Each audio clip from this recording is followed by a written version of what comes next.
Hey, Mar. Good afternoon.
Where is everyone today?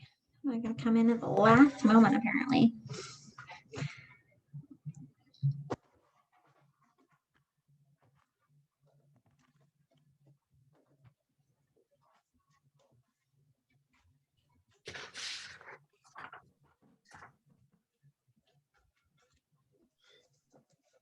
Recording in progress.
Recording in progress.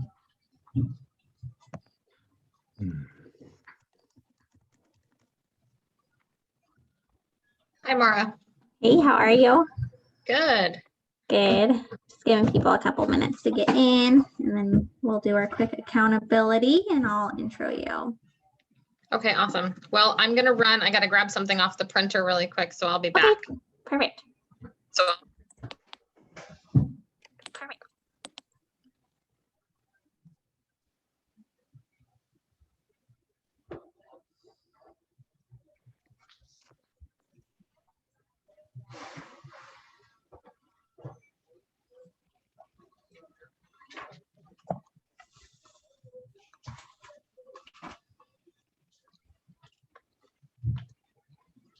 Can you hear me, Mara? Yep.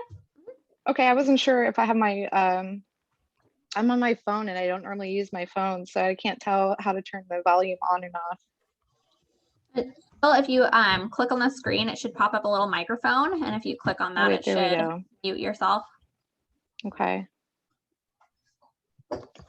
I'm in my shop here. I have to do a little bit of work while we're doing this. Perfect. Hang on. Oh, wait, there we go. Thank you. Welcome. All right, we'll give people 1 more minute.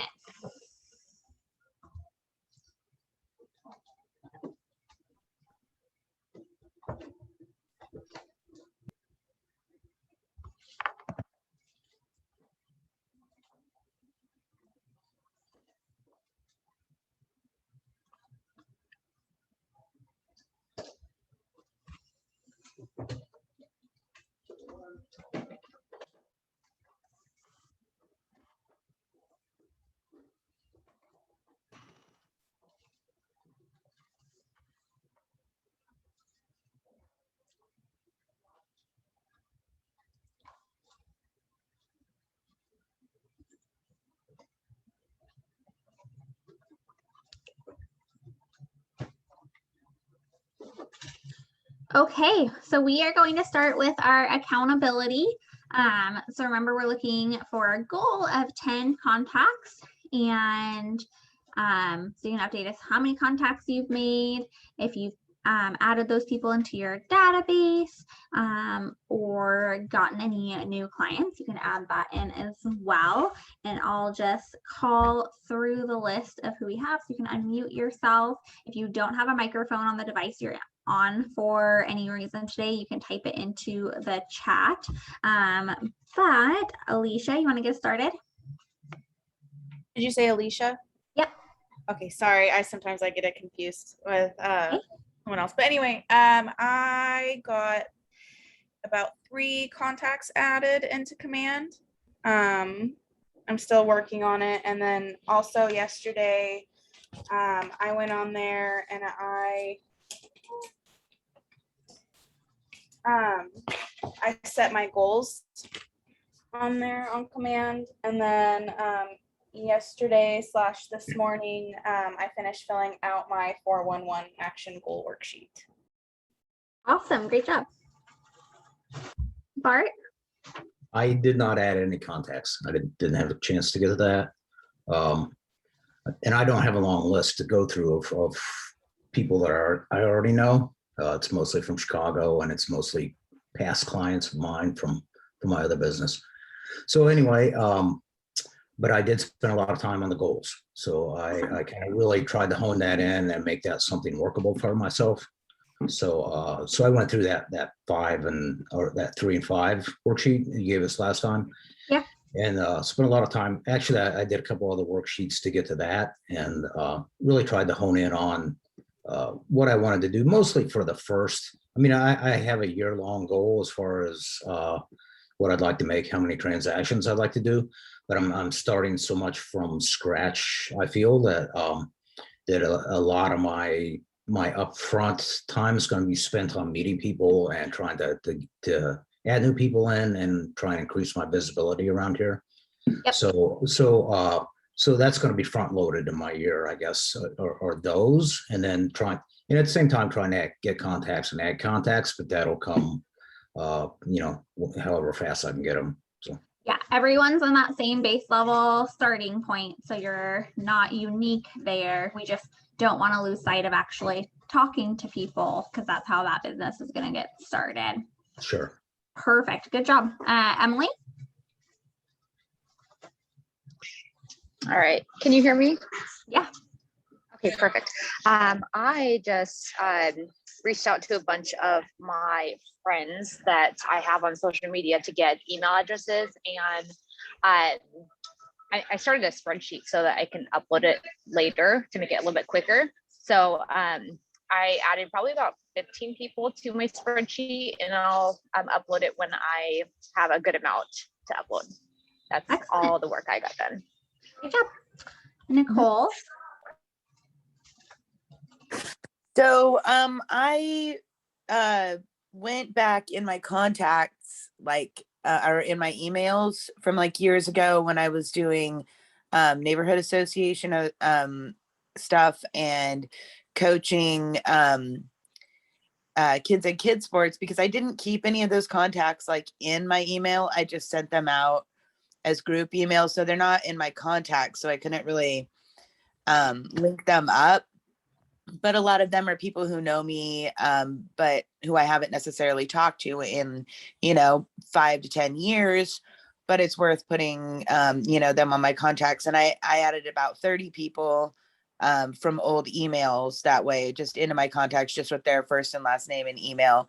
I don't have phone numbers, so who knows like how great those will end up being. But I did pick out like 6 of them who I was close to then, and we haven't spoken in a while. And I found 2 of them on Facebook, and one of them I had a phone number for, so I sent them a text and basically just, hey, I was thinking of you, and we haven't talked for a while, wondering what you're up to, just like a hello Yeah, from the good. past or whatever.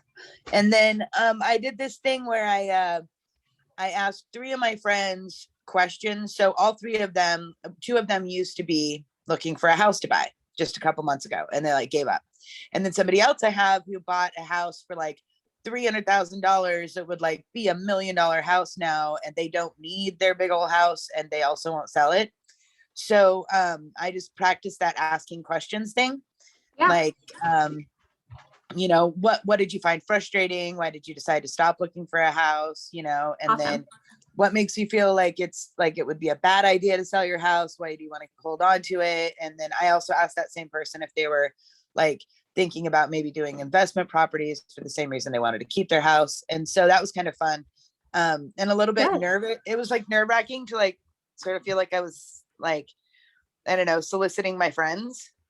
But I'm glad that I did it, because they were actually like not put off by it. It wasn't like, I'm not trying to sell them Amway, Yep. Nope. they actually You're really trying to appreciated help, it. which is So, good. yeah. Yep. So that's what I did. Good. Awesome. Aisha?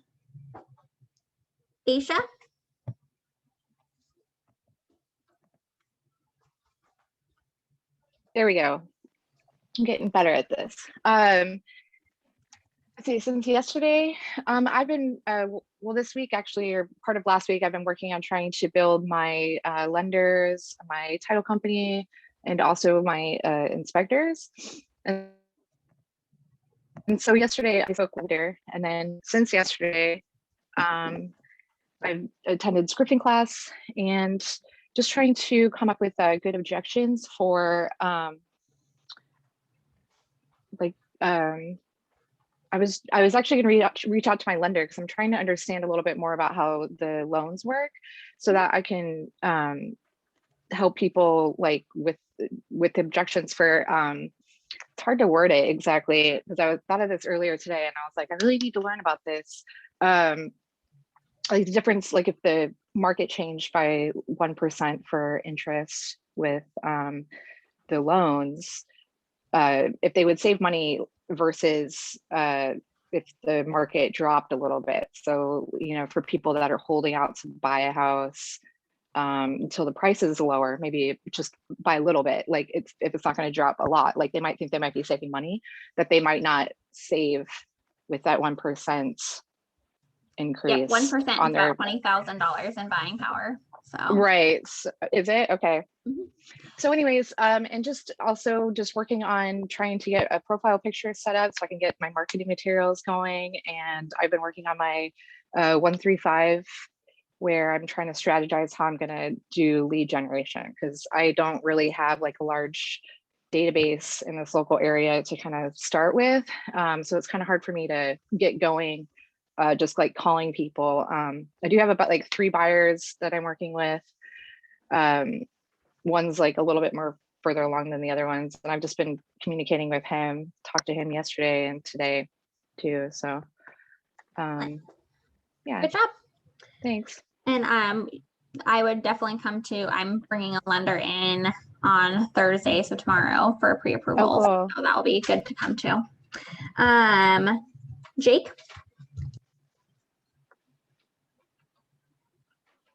Well, my big story is my swearing in ceremony this morning with another Keller associate down the hallway. And so when you do that, you get to meet all kinds of people when they congratulate you. So Ah. that's certainly got some contacts there. And I knew a lot of the folks there already because of the very nature of who I'm married to. So Good. that aside, I've had some, since you and I talked last, Mara, I've had a couple of shots at some contracts. The deals did not go through. Gave whole new meaning to the word anxiety.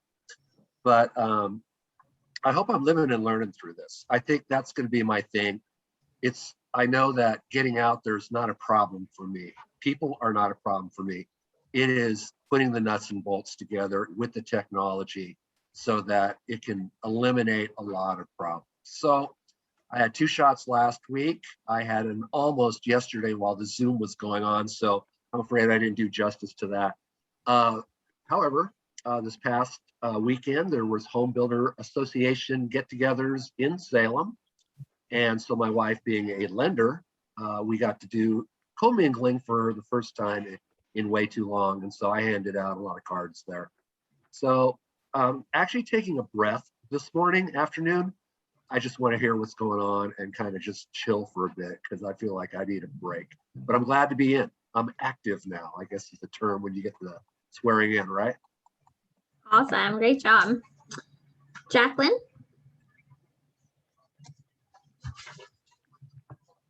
Basically, I wasn't affiliated with Keller Williams. I didn't have any of the internet things or anything, so I needed to sign up for all of that and figure out how to get the courses and things like that. And then my printer broke, so I had to go get a new printer. So I did go to Scripps this morning, and I really enjoyed that because they talked about the market and things like that. You just mean like the new agent orientation and tech orientation? No, yeah, I do. I need orientations. Perfect. Yep. And so you've got signed up for those now? No. So should I call Paris? No. So the agent service division, your welcome email has the links to sign up for the Okay. orientation and the new agent orientation. Okay. I definitely need that. Okay. Okay. Perfect. I'll reach out. Jared?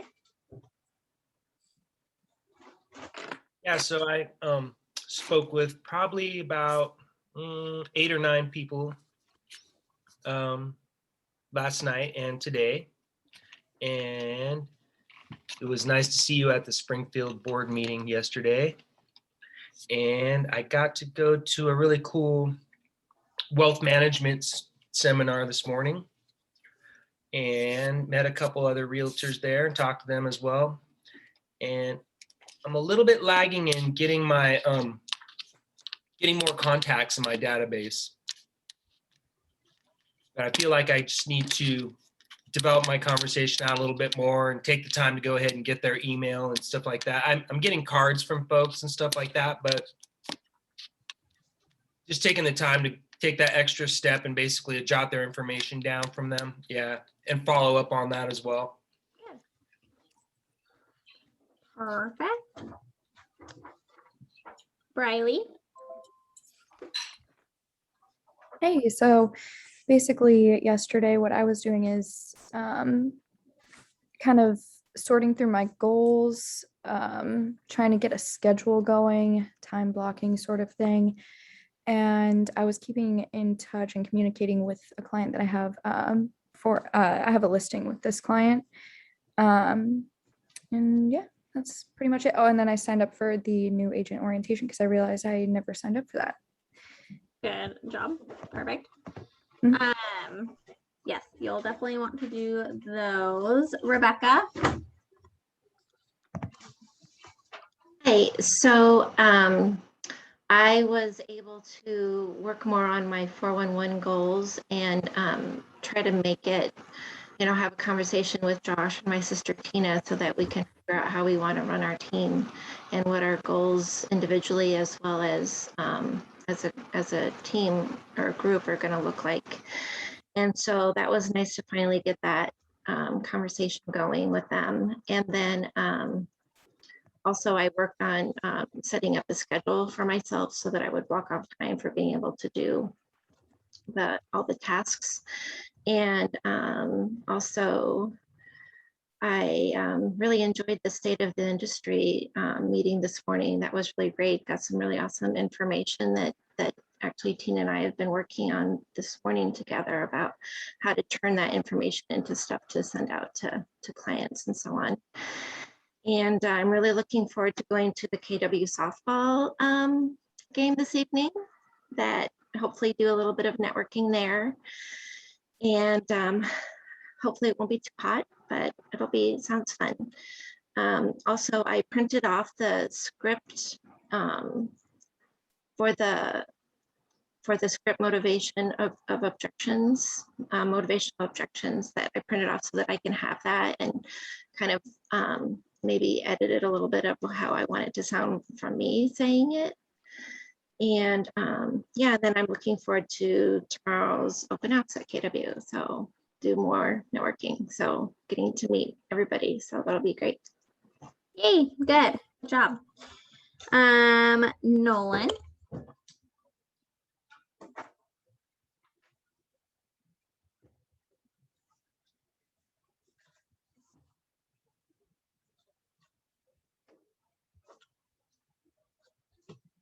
You're unmuted. I can't hear you.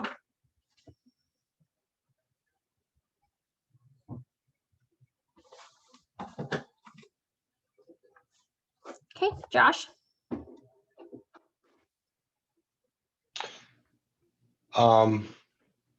So obviously pretty much what Rebecca said about the goals and figuring out, just kind of getting our game plan going. But I will mention though, I was really happy to hear this morning about how one of those guys was mentioning, using all the resources and knowledge that we have as real estate agents and using that for our own kind of personal wealth building. I can say already that as we're looking to build in Eugene, that it's already like super useful in being able to already know the lingo and be having access to our MLS and just being able to leverage the resources is super nice. I've noticed.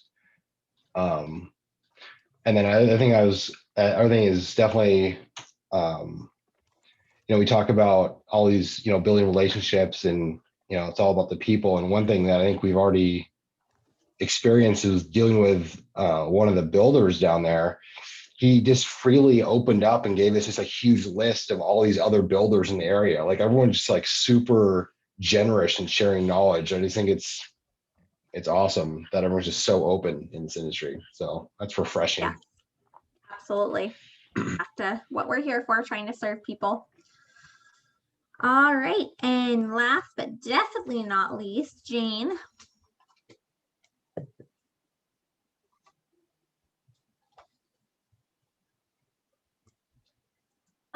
Sorry. I've been actually interested. It's interesting. Last night I was reading about the top 10 reasons most real estate agents fail, because I was reading on the one of the Facebook group. And one of the person posted something, and that got me thinking, and I did some reading on that and think about what I need to do. And in terms of the client side, I've been looking at some land. I have a client looking for land for farm and a residence. So I'm doing a lot of learning because I don't really know much about it and the zoning. And I just see what's out there available, kind of prospecting using the RMLS. Other than that, I've been keeping in touch. I don't know that many people in Portland yet. I only been here like 6 years, and before this I was like stay-home mom. I'm not haven't been socializing as much, so the 10 a day is going to be hard for me. I'm just trying really hard to get like getting to know people, like probably 10 new people 10 a week. But I'm doing that. That's kind of my goal instead of 10 a day. But I am, you know, putting everybody I know into the command and go from there. Hopefully over time I can, you know, build up a big network. Yeah, perfect. Yep. Sometimes we have to find things to go and get involved in or submerge ourselves in order to grow that sphere a little bit quicker. And the faster we do it, the faster we'll see our business grow. And the slower we do it, the time it will take to get that business going. But there's no right or wrong way to do it. Perfect. Well, with that, I'm going to introduce Shauna Reif, our amazing instructor today. So Shauna has a master's degree in business with a concentration in human resources and entrepreneurship. She has been licensed since September 2016 and at KW since September 2017. She has served in various volunteer roles during her time at Keller Williams, including technology ambassador. She was on the 2020 and 2021 ALC. She's consistently one of the top 10 solo agents at Keller Williams Capital City, and she has a passion for mentoring the next generation of high quality and high producing agents. So we're lucky to have her today teaching us this first Launching Your Ignite session, and I'll let her take it away. Thank you, Mara. And Shauna, just so you know, sorry, one more thing. I've added where they're from. So if they ask a question that helps you to know which market center they're at, they're now labeled. I've turned on your sound. So if someone comes into the waiting room, you'll have that like annoying ding dong sound. So you know they're waiting. Perfect. And then I did want to announce before I forgot, because I meant to announce it yesterday, but didn't get on to introduce you for Matt. We have now officially launched our PC management, transaction management. So from now on, when you guys get an accepted offer or go and sign a listing contract, you can email pctransactions@gmail.com, and we will be helping you monitor your timelines and working through next steps so that you have that management of those transactions to help you be more successful. So you'll be seeing an email with more details regarding that coming out this week. That's awesome. That is all super exciting stuff, Mara. I know it's been in the works for a while, so that's awesome. Yep, finally have the amazing who. So take it away, have fun. Thank you. The amazing who, that's awesome. Okay. Okay, great. Well, you heard it from Mara. My name's Shauna Reif. I am located in the Salem Market Center. And show of hands, I think I can see hands. I can at least see let me change my view. I'm gonna see if I can go to a tile view. Hold on, guys. Boop. Okay, for those of you with your camera, I super love the interaction. So if you're in a place you can turn your camera on, please do so I can see your beautiful face. That would be amazing. Okay, so show of hands, and when I say show of hands, I mean like this in the computer screen. Who has the material in front of them for today's class? Okay, there's like one of you. No, two. Everything. Oh, good. Emily Bowen with your digital hand. Okay, good enough, ma'am. If you don't have the material, certainly you guys probably were emailed the material. If you were not, I'm just gonna go through a really super quick tutorial on how can you get it? Like, where is the anchor, the place you go to get it every time so you're ready for class? The reason it's very, very important to know is because in the back of every book, and you guys wouldn't know this because this is our first session, so I'm just gonna give you like the long and short. In the back of every book, and you guys probably have binders, but there is a action plan. You guys familiar with that? Have you browsed and seen that yet? Sorry, an action plan? Yeah, there's an action plan. It's on page 65, like for today's, and it looks like this. It will always say putting it all together action plan.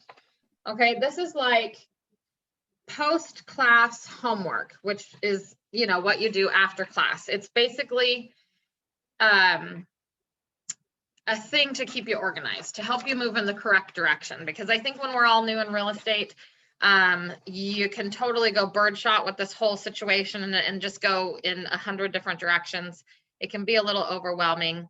This class is really meant to help keep you on track and in alignment with like first things first, most important things, and will help you prioritize along the way. So I want to point those things out. This action plan. The other thing that you'll want to have access to, and it's on the very next page. So I was on 65, now I'm looking at 66, is the mission.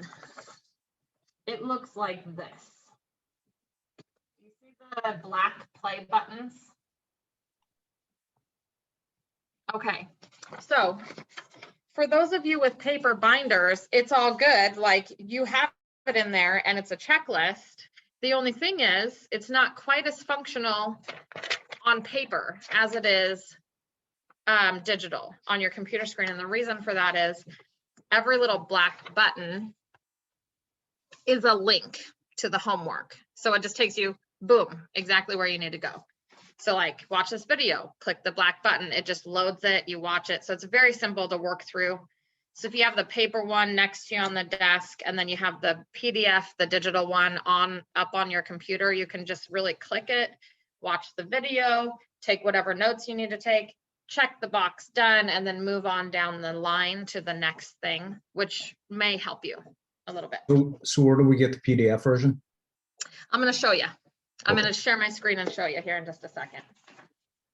That was me selling it to you. Are you sold yet? Everybody sold on it? Okay, well, now we're going to go find it.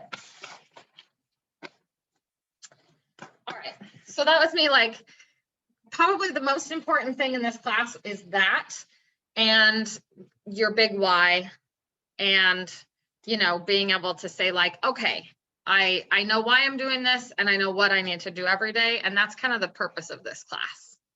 So I had to skip to the end because the class is really so long. I'm teaching you like 80 pages in the next just couple of hours. So we probably won't get through 100% of the content. And I'm going to start with the most important, and then we'll just go through the rest. How's that sound? Sure.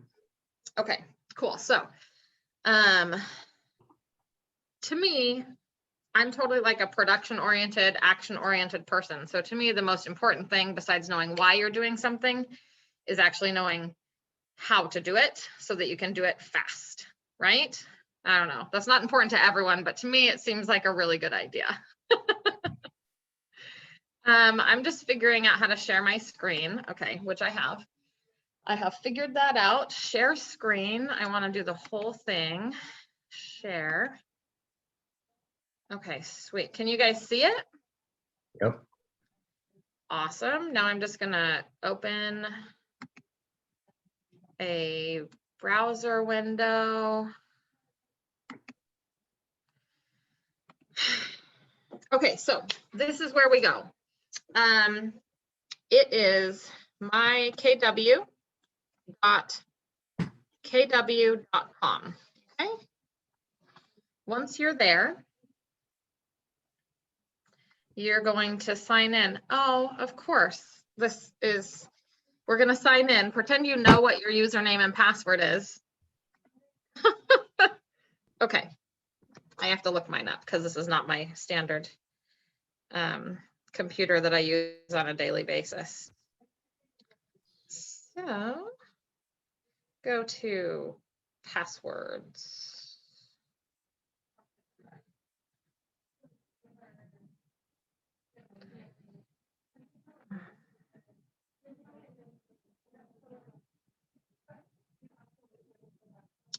Okay, got it. Okay.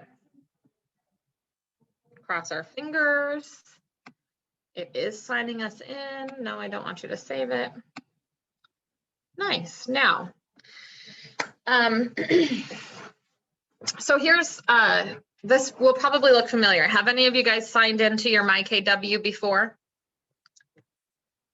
Yeah. Okay, excellent. So this is kind of like what it looks like. Depending on how new you are, it'll look a little bit different because your profile will not quite be set up yet and all those things, right? But if you go to, if you go to resources, but that's not correct. If you go to, it's been a minute. Yeah, there you go. If you go to education, did you see that button I hit? I can step back one for you. Right here on this black bar at the top, it says education. If you click that, this is the next screen you see. Has all these little tiles on it. One of them says Ignite, see right here at the top. If you click that, this is what you're going to see. All right here, course info, blah, blah, blah. You just want to scroll down. And there's a bunch of red buttons here. Student resources is what you want to hit. Boom, student resources. And this is the page that you'll see. This is like this is your money page, okay?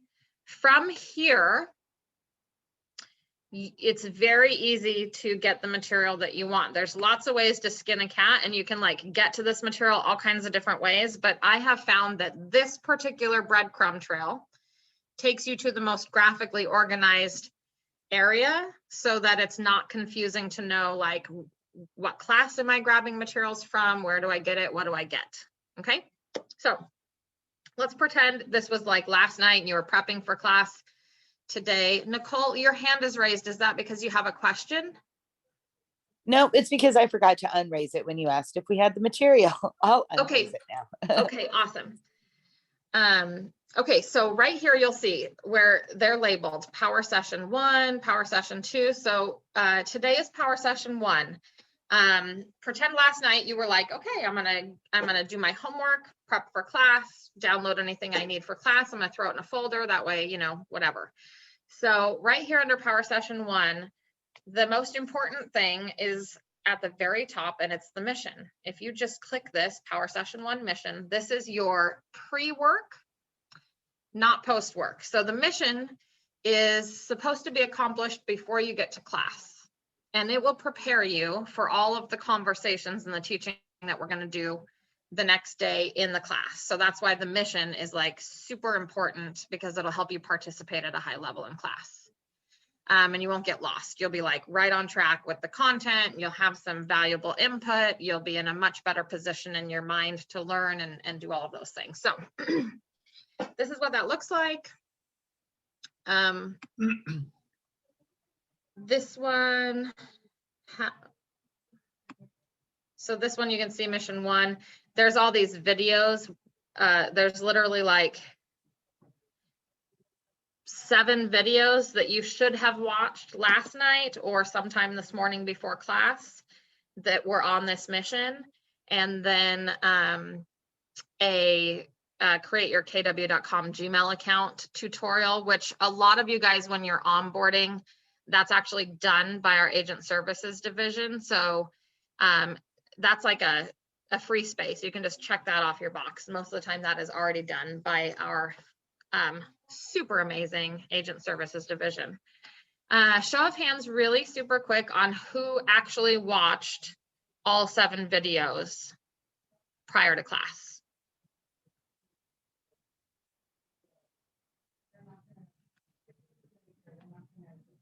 Okay, you know what would be funner actually?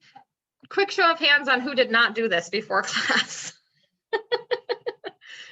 Okay, perfect. Yeah, you're totally not special. No one ever knows about it prior to class. So it's like, okay, it's fine. It's a mulligan. That's why I do this when I teach this class, show you kind of where to get it, what to expect, and all of that. So anybody need a repeat or a quick tutorial on the breadcrumb trail again on exactly how to get to that part of the website? Or are you guys 100% a-okay with that? All good. Everybody good? Okay, awesome. Okay, perfect. Now that that part is done, I need to make sure my ringer's off. It is off, good.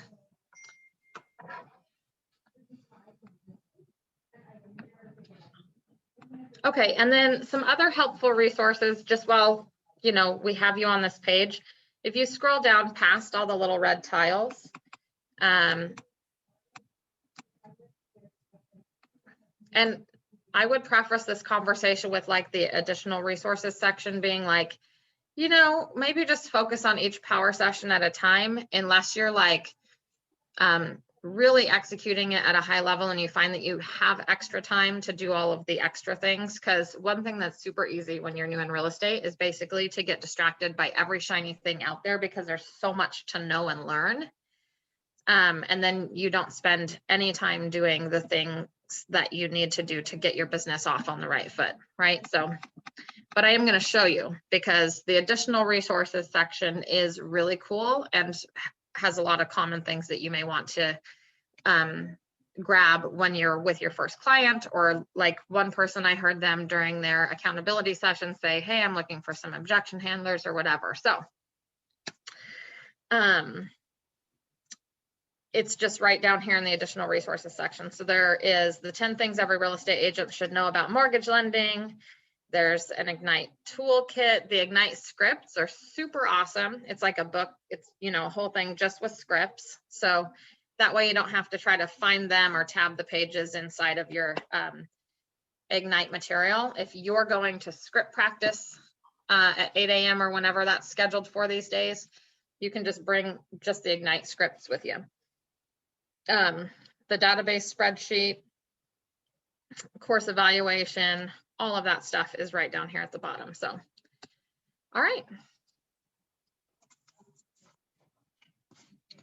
Can I ask a fast question? I'm not Chris. I'm watching you on my phone and then I'm on my desktop, and it seems like I can't find the additional resources on mine. I see the student files and then it just goes down to reviews at the bottom. Are you in a session? Which tab are you in? Is it the session info, materials? Yeah, if you go, so can you see my screen on your phone? Yes. I'm going to step you backwards one. Okay. See where, so where you've clicked on the, oh, I'm going to step I you guess back my too. screen looks a little different. It says session info. Yeah. Let me go backwards. Hang on. You're in your mykw.kw.com. I'm in connect.com. Okay, well, yeah, it's a redirect from there. So if you go to the mykw.kw.com and sign in and you click on the education link, it does redirect you to kwconnect.com/page/KW. I'm there. You're there. So you see the tiles. Yes. Then you just click Ignite. It's like a tile right in the middle of the page. And yeah, it I takes thought you I went to through this already, but okay, yep, I see it. Once Student you see resources. this, yeah, what you do is you scroll down to the big red button There we that says go. Student Resources. I'm there. Yeah. Remember Thank how I told you. you I'm so there were so sorry. many ways, different ways to skin a cat. That's kind of a morbid saying, by the way. Yeah, I think I accessed the Ignite in a different way. So yeah, and then it was missing the additional resources. Yeah, and when you access thank it you. from like any other way, it can be really confusing kind of how it ends up being put together. But this is my favorite way to get there because it does organize it so well. Perfect. Thank you so much for clarifying that. You're welcome. And everyone else to feel totally free to like raise your hand, unmute, interrupt, because I want this to be a really interactive class where you're getting the most out of it that you can. So whenever you have a question, just like, is it Aisha? Yeah, just like Aisha did, feel free to do that. Yes, that was Aisha. Awesome. Okay, perfect. Shauna, So, Shauna, while we're in here, yeah. Can you quickly show me how to get to a request for a one-on-one technology? Oh, certainly. With our agent services division? That's correct. Yeah. It's a whole different website, but if you open a new tab and you go to kwtechhelp.com, I think, That's right. then it loads this. And I think you just scroll down on the home screen. Just joking, that's not what you do. Hold on. Yeah, I can figure this out.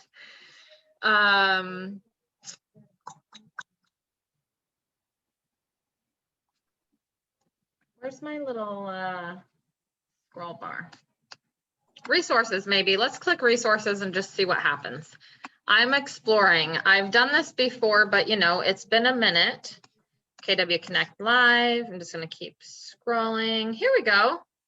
Okay, so if you go to the resources tab on that kwtechhelp.com page, and then yeah, you just click resources, you're going to scroll down. It's about 3 tiles in. You'll see this.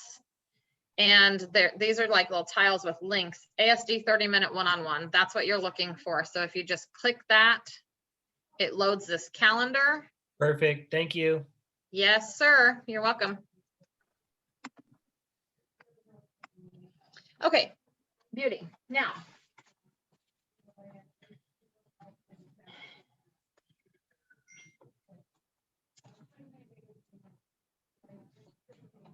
okay, we're going to first talk about getting our head in the game. I'm on page 7 of your of your workbook. Should be page 7.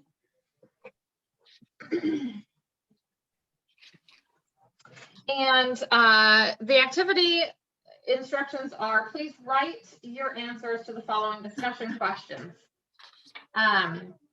We're not going to write it down unless you feel like really driven to write it down, but let's have an open conversation about it. Which is 1, do you feel like you've achieved your financial goals for your career so far?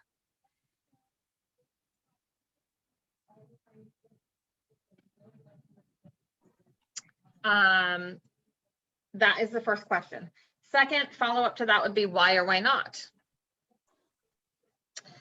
So I'll start.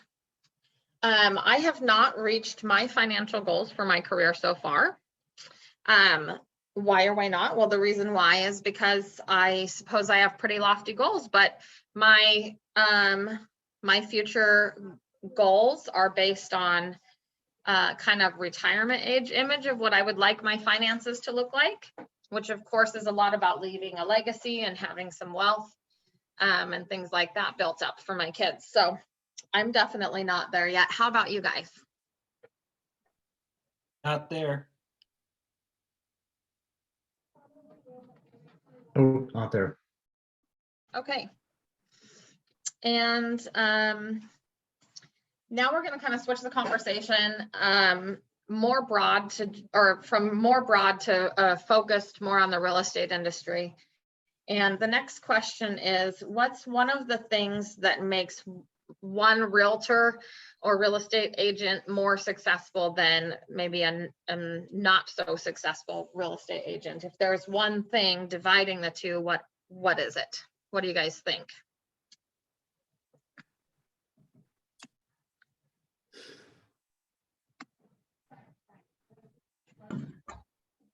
Am I still sharing my screen? I am. I'm going to stop it so we can all see each other. Okay.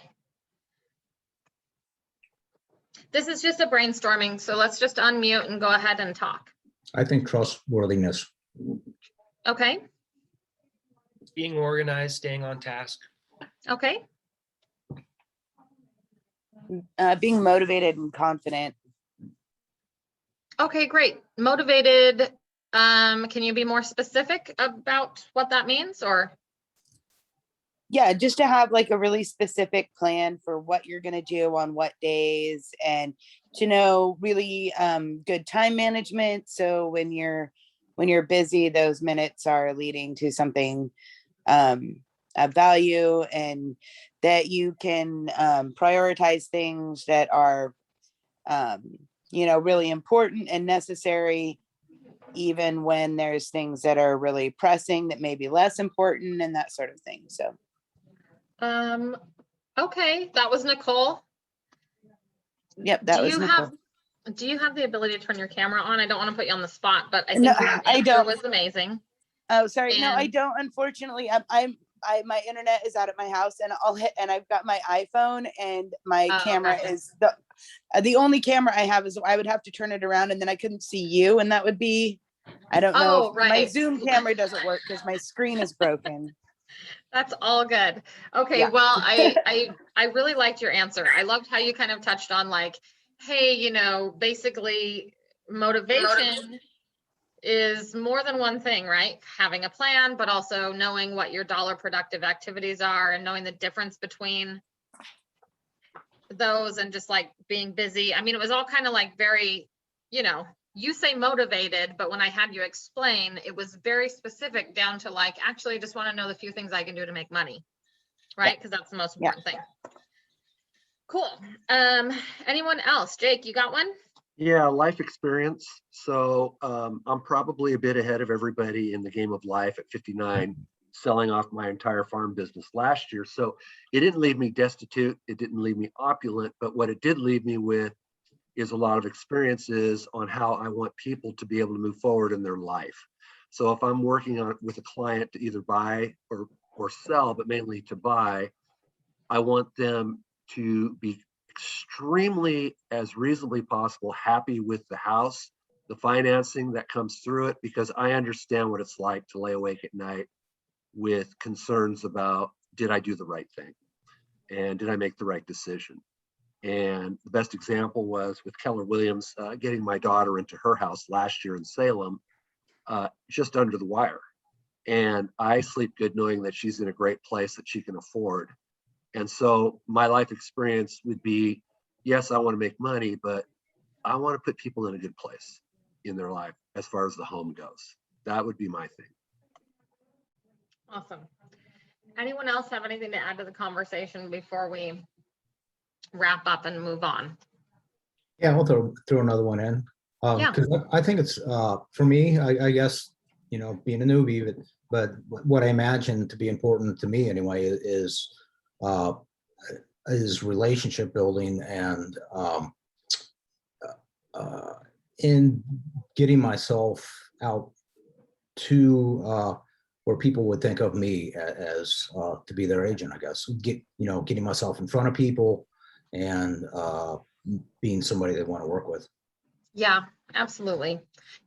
So that's a really, really good point. I'm going to just say a couple of things about this conversation before wrapping it up, which is everything that you guys said is absolutely 100% correct about successful agents. When we look at them, they exude confidence. They obviously are driven and they have their priorities straight. They're great at time management, or potentially have hired someone to assist them with that if they're not great at it. But either way, they're squared away, right? Because they've got someone keeping that in line. They just look amazing from the outside. They're doing a lot of production. They're highly professional, right? All of those things. I will tell you though, that there's a lot of agents who are not producing very many units at all, who would not be considered a successful real estate agent as measured against the industry standard of success, who have a lot of those same attributes: time management, professionalism, they care, they do what's best for their clients. That's a fiduciary, duty. So really, when it comes down to those successful realtors that are in the top, let's just say, first quartile for the industry, top 25% of production, those realtors, the one thing that sets them apart from everyone else is their ability to consistently lead generate every single day. Every day, they are out there creating tomorrow's business every single day. Because it doesn't really matter how organized you are, or how much you know, or how nice you are, or how concerned for other people you are. Nobody's doing business with you unless they know you're a realtor and they know you're open for business, right? Does that make sense? Mm-hmm. Yeah. So in terms of this class and today and for the rest of your real estate life, lead generation is the one thing that sets successful agents apart from agents who are less successful in their businesses. So let's talk about that. Why don't all agents do it? What do you think?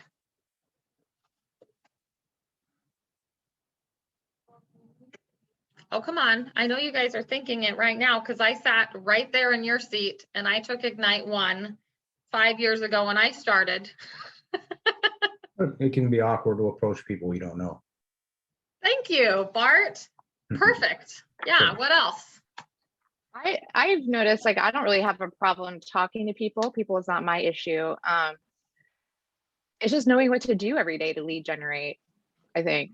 You know, like when you're starting out, I think like once you have a sphere, it might be a little easier to know kind of what to do to lead generate because you have like a pool of people to call, to kind of check up on. But like when you're initially trying to build that database, you have to have a really clear-cut plan for how you're gonna get in front of people. And so I think that for me, it's just been like, that's been the biggest obstacle. I gotcha. Yeah. And you know what, truthfully, I just want you guys to know, like, you're in a good place. You're in a safe space. We're all here together. Like, every single person who is teaching you a class in this space has also been sitting right there in your seat. They didn't start out being awesome. They figured it out as they went. They learned from people who were better than them, and they grew and they developed over time. So that's what this class and our culture at KW is about, is really pouring into you and giving you the confidence. But I do have to just take a moment to rip the Band-Aid and say, hey, if you're new in real estate and you feel like you need a plan before you talk to people, that is probably not the right mindset to put yourself into unless you would like to close your first deal like a year from now. But if you want to close your first deal in like 60 or 90 days, you're just going to have to put down all of your thoughts about having a plan or knowing what to do and just start talking to everyone. I think the best realtors really weave the activity of lead generation into every single area of their life. And once you practice it and you get comfortable doing that in every space you're in, it's not going to feel, it's not going to feel weird. It's not going to be uncomfortable. And I can't remember which one of you said this, but you said like you reached out to some friends, you were really uncomfortable about having the conversation about real estate, but then by the end of the conversation, like they really appreciated the time you spent. Who was that? Yeah, that was me, Nicole. Nicole, yeah, that's absolutely right. Like, especially if you come like from when you're a new agent, especially if you come from the idea of like, hey, you know, I'm taking this class. I really just would like to practice having this conversation with someone. I know you're a homeowner, so it feels like it'd be a natural conversation. Do you mind sitting down with me? I mean, even those conversations where you preface it with like, this is not a real conversation, but I'm trying to get better and I'm honing my skill and my craft. It's still a real estate conversation. Like, handful of my deals in my first year came from those kind of conversations where I was like practicing being a realtor. And then they were just like, hey, let's put the house on the market and see what happens. So anyway, food for thought there, but with your sphere of influence, absolutely, because they love you. They want you to succeed. You can feel comfortable in that space. You don't have to show up knowing everything. And then for those of you who don't have huge local spheres, there's a ton of other ways to lead generate. And I would encourage you to reach out individually to your coach to focus on that, something that you can do every single day. So if you have a tiny little local sphere, then like that is your number one priority, should be first on your list. Yes, show up to class every day, but you actually need to put some activity into your morning time block that is filling the lead generation gap that you're finding. Otherwise, you're going to find yourself showing up to these accountability sessions and not having much to share.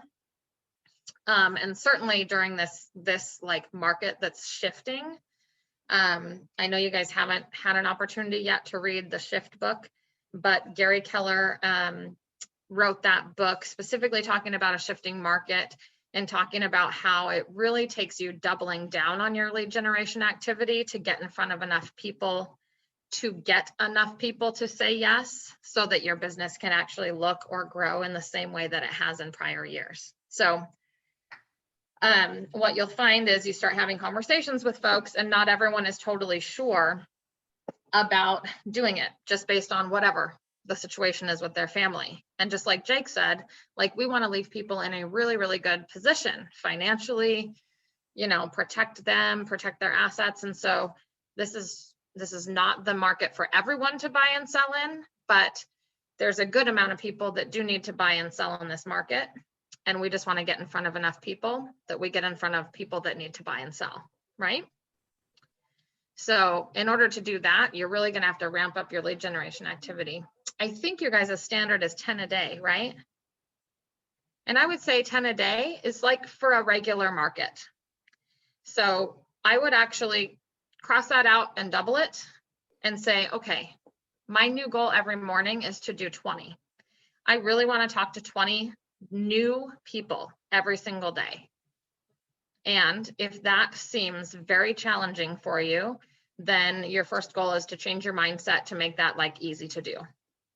And the only way to do that is basically change what you're doing, change the environment you're in, and whatever the case may be. Create yourself a petri dish for success on 20 a day. Right? Cool. It's definitely not impossible. And there's a ton of ways to do it. So I won't go into that today. That's not today's class, but certainly follow back up with your coach. If you are feeling after this conversation like, yeah, I'm committed, I'm going to get my head in the game, I'm going to do 20 a day. Now I just need to figure out what I'm doing. Just don't do 15 things to get 20 a day. Like, just pick 1 or 2 things and then schedule it in. Like, maybe a couple days a week you're door knocking, you're going to do at least 1 open house in the weekend, you know what I mean? And then you just kind of build yourself a schedule where it's like, okay, now I've got it to where I just show up and I'm getting my contacts. Any questions so far? I do have a question. You know, I have done some open houses. I get a lot some leads. However, I find that the following up, you know, there's so much to do, and the time we have so much training going on. You know, like this morning I had like 3 hours, you know, Zoom meeting already.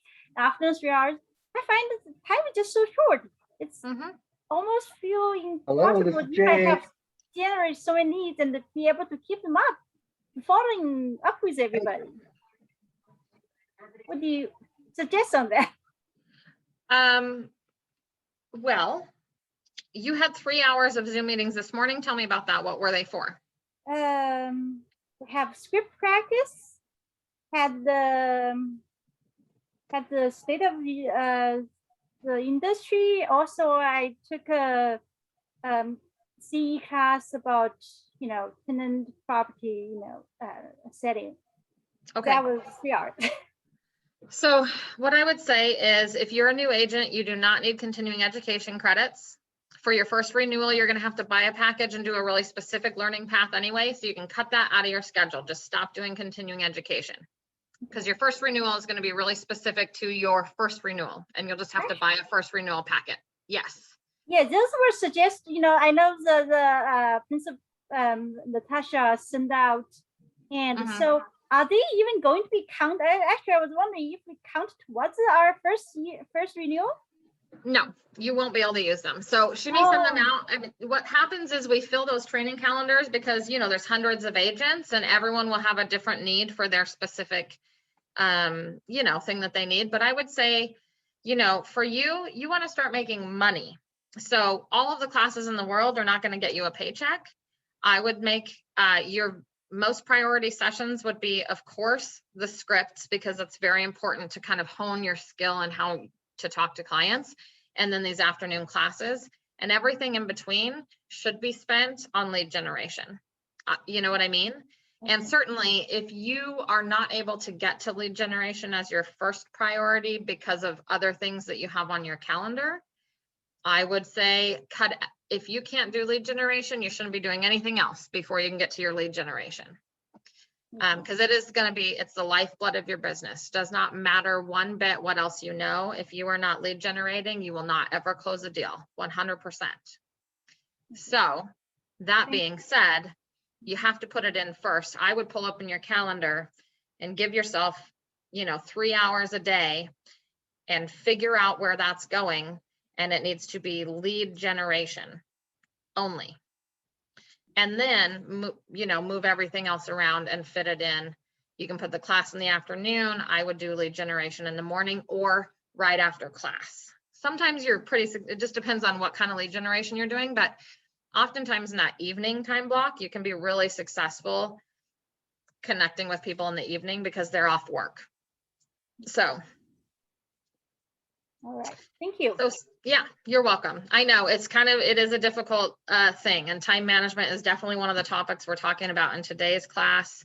And that's why we're talking about it, right? Because you don't know what you don't know. And certainly if we don't start dialing in on the lead generation daily, then you won't get the results you desire. So. And I also have to follow up with them, all the emails follow up. Jane, really good point. So that 3 hour time block that I told you about, here's a really great thing. You probably only need about 2 hours to talk to 20 people. And certainly you're going to reach out to 20 people. Maybe they won't all be 10-minute conversations. Some of them you're going to leave a voicemail. Some of them it's a text message. Maybe you're shooting out a big email and asking people to call you back, or you're sending out a big text and asking people to call you after work. So you're going to shotgun approach to get your lead generation done. Hopefully you're going to engage with at least 10 people. In reality, they're going to respond to you in some way, and you're going to start a conversation. And then you're right. The fortune is in the follow-up.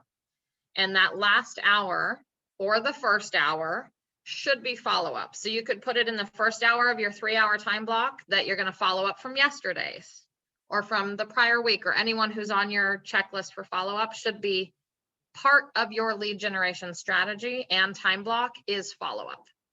Okay. Yeah, because your whole process, and you're viewing this exactly right, is you're moving those folks from just the first touch. Every time you follow up, it's like you're manually moving them further down the funnel until, the paycheck pops out this tiny little part at the end. But every time you talk to them, you're moving them a little closer to the end. And the smallest part of the funnel can be viewed as the contract to close part of the transaction, which is when you start making money. But you have to do all of this stuff prior to that to kind of get them into that zone. So you're absolutely right. Do focus on follow-up and do not lose track of that follow-up. Just, make it a part of your daily. Okay, thank you. That sounds great. Makes sense. You are so welcome. Okay. So back to our lead generation conversation. Essentially, people don't do it because they feel really uncomfortable. They feel like they're going to come off as salesy, whatever the case may be. I just encourage you to build into your lead generation activity, no matter what you're doing, this mindset of coming from contribution. It helps you to show up in a different way, with a different energy towards the entire aspect of lead generation. So at the end of your day, whether it's a day that you've closed a transaction or gotten a good lead or not, you feel really good at the end of your day because you showed up coming from contribution to help people move towards their goals. And that's you as a professional. So, that is what I would suggest. Does that make sense? Okay. One last thing that Gary really wanted me to hit home on in terms of lead generation is the concept that it's hard, not disciplined, not skilled. Oh, sorry, I'm reading the wrong spot. Oh, why is it important? Oh my God, you guys. It's okay. Thank you, Jared. Like, I just read the answer, but why is it important? We just talked about all the ways it's important. We're going to move down to, okay, how do you feel about it? Ultimately, after we've just talked this thing, beaten a dead horse on lead generation, how do we feel about it? Well, it's hard, but being disciplined and and staying after it, staying on task and following up, you know, this is how you build a business. Yeah, it is definitely not a cakewalk, guys. This is your own business. Jared, you said it so well. You I did do give me want the you to. answer, though. You did give me the answer. I did.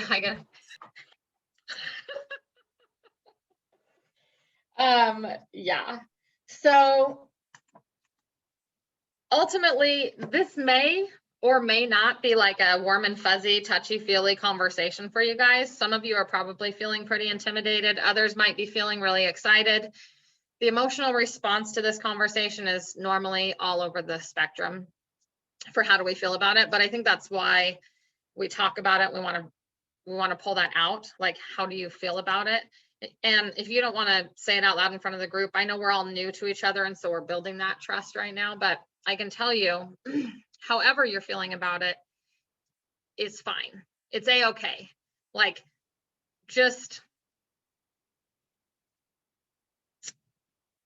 give it some weight. It's an emotion. Recognize it as an emotion, accept it, be okay with it, but just ultimately know that you have to work on getting yourself into a mindset where your desire to succeed is more powerful than your fear from doing the one thing that will make you successful, which is lead generation. So your desire to succeed really has to be way stronger than any fear or other negative emotion or mindset around lead generation, the one thing that will have you be succeeding in this business. Cool. And if you're not there yet, that's fine. But this should be part of your daily routine in the morning, especially for those of you who know, like, hey, I'm not there yet. This is really uncomfortable for me. That's okay. Just get up in the morning, have your coffee, get yourself in some kind of a positive mindset, however you do that. Meditation, prayer, Bible study, positive affirmations, whatever is your jam on that. Like, do your jam. Right after that, talk to yourself about your desire to succeed and make it bigger than any kind of nervousness that you have around this lead generation piece. Good. I was going to say something that I wrote down now, was that today is a great day to build my business and help people to move closer to their financial goals. Yeah. As a positive affirmation for yourself. Right. Rebecca, do you find that doing something like that in the morning or like prior to an activity that makes you nervous, does it help you like have some good positive energy around it, or? I guess my own like self-talk in my head kind of like pumps me up a little bit, and to be able to get rid of some of those jitters, I guess. But yeah, absolutely.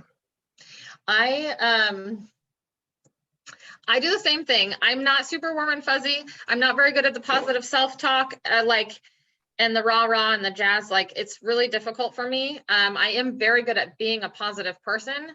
But for me, and I'll give everyone permission to be different in this area, you just have to kind of like, this is a process of getting to know yourself as well, right? Yeah. Some of you know yourselves very well. Others might just be at the beginning of the self-discovery, but I have these things around my office that are like small posters. I don't say them out loud. They're not like rah-rah chants, but they are good visual reminders for me that if I come into my office and I'm in a funk, like, or a mindset, like I have no choice but to change my mindset as soon as I walk into my office because of what's on the walls. So yeah, some things that I've chosen to put on my walls as an example is, I mean, I have my college degrees up there because it just makes me proud. and gives me good energy. I'm like, yeah, I did it. I was a working mom when I went to college. So it was a big deal for me to have an undergraduate and a graduate degree. So they're on there. I have a poster from Vincent Lombardi on there because he's just like a really cool guy that I respect and admire a lot. And then two things that are very, very encouraging to me. One says, great things never come from comfort zones. So it's just a reminder that not everything I do in my day is going to be comfortable, but that I'm going for something bigger, some kind of result that's great, which sometimes can be uncomfortable. Second thing is not for me that carrying. it helps me to stay focused. Yeah, absolutely. And then another one that I've liked a lot is not caring what other people think is the best choice you will ever make. And, you know, that could be different for everyone. But for me, a lot of times I get to caring a lot what other people think, and it does help me to lose focus on what my why is and what my goals are and where I'm headed. So, and then I have one about being a good friend and a good mom and all that stuff. So I've got little ones, you know, here and there that kind of keep me focused in on what my daily goals are. And I would encourage you guys to find what that is for you.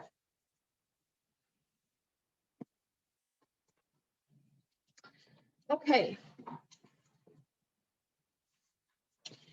So let's talk about mindset, which is obviously the natural next step in this conversation. How many of you had the opportunity to take a look at the 6 personal perspectives prior to class?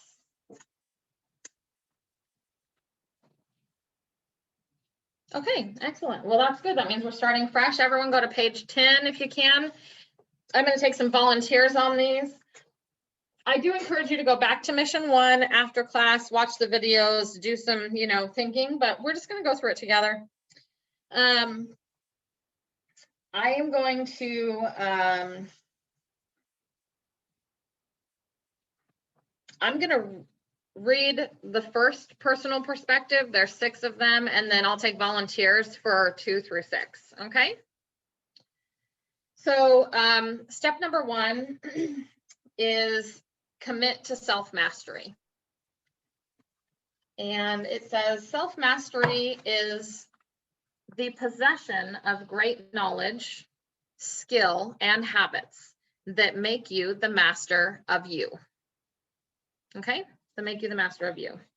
When you commit to achieving self-mastery, you, number 1, know your goals. Number 2, you know your strengths and weaknesses, just like I was talking about some self-discovery. You kind of, you know that about yourself. You know your strengths and weaknesses. And number 3, you know how to work with both your strengths and weaknesses to seek and master the necessary knowledge, skills, and habits to reach your goals. So, self-mastery. Basically, you know your goals, you know how you're going to naturally fall short in some areas, so right, and how you're going to naturally thrive in some areas. You're going to identify it up front, and then you're going to know how to work within your strengths and weaknesses, what to add, what to take away, to be able to execute on your goals. One of the things that I want to make sure that you guys are all aware through this Ignite process and the productivity coaching program that Mara will guide you on, you will be acquiring the skills and developing the habits to be successful. So it's going to happen on a day-by-day basis, and I feel like you guys will start to get some momentum and feel that as you show up to each session and continue on. Each day that you take accountability and you can show up and say, yep, I made my 10 or I made my 20, things are, you know, you start saying that for like 6, 7, 8, 9, 10 days in a row. You make your 20 contacts a day for 10 days in a row, you're going on 200 contacts. Probably of those 200, you already have 12 leads. Of the 12 leads, you're probably going to get into business with 2 or 3 of those people this year. Like, you see how that works? So, and that's just in 10 consecutive days of lead generation. So as you start building those blocks upon blocks, you'll actually just get tons of opportunities to start being in production and being in business. It's going to feel really good. Just give it time. Okay, who wants to read number 2?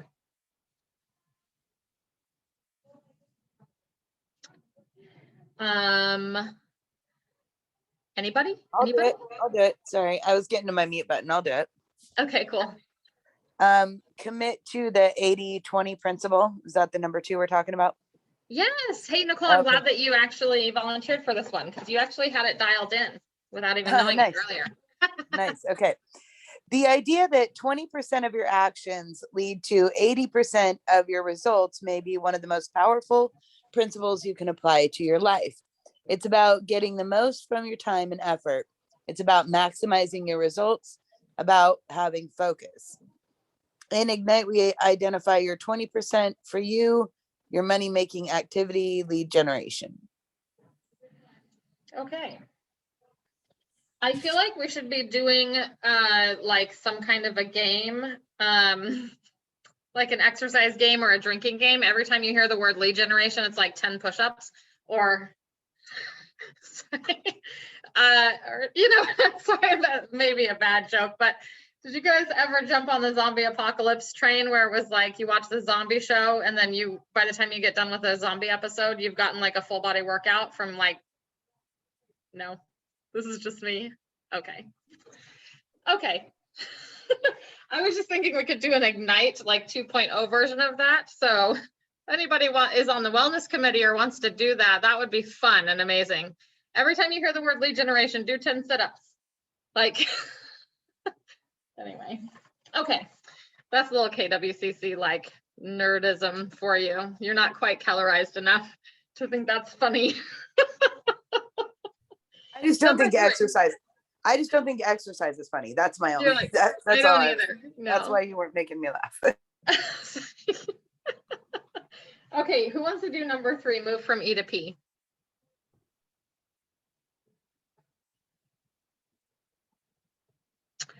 Move from E to P. Jared,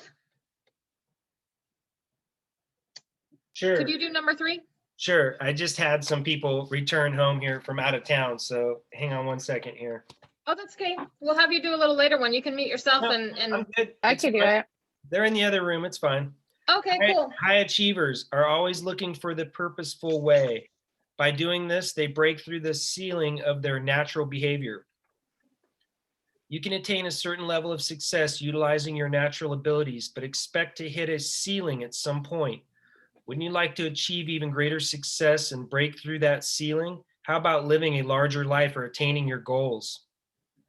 Ignite is not only designed to help you start your business, it's designed to help you grow your business. Ignite will help you move from entrepreneurial to purposeful with skill mastery.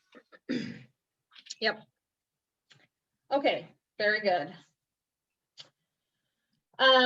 That's a lot about making a plan, you guys. Entrepreneurial means lots of creativity, things you think are fun and great ideas. And a lot of times it can feel like 100% of your time and it gets all wonky and weird.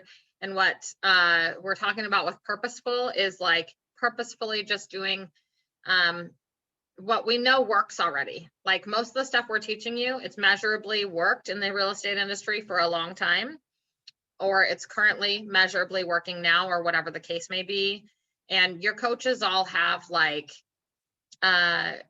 actual math and ratios on how many contacts you need, what the conversion ratios are, likely to be in this amount of production based on this amount of contact, all of those things. So as you're building your goals out, they can actually reverse engineer that with you to figure out, okay, well, if you want to actually do that, here's what you need to do way back here on the lead generation section to actually get there.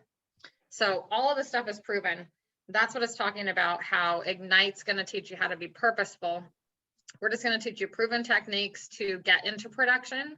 And once, you know, you've done the proven ones, you can kind of add some fun, your flair, your flavor, your personality to it, but it should be like the parsley that goes on top of whatever nice dish that you're making, but the dish should be the purposeful, proven bulk of the activity. Does that make sense?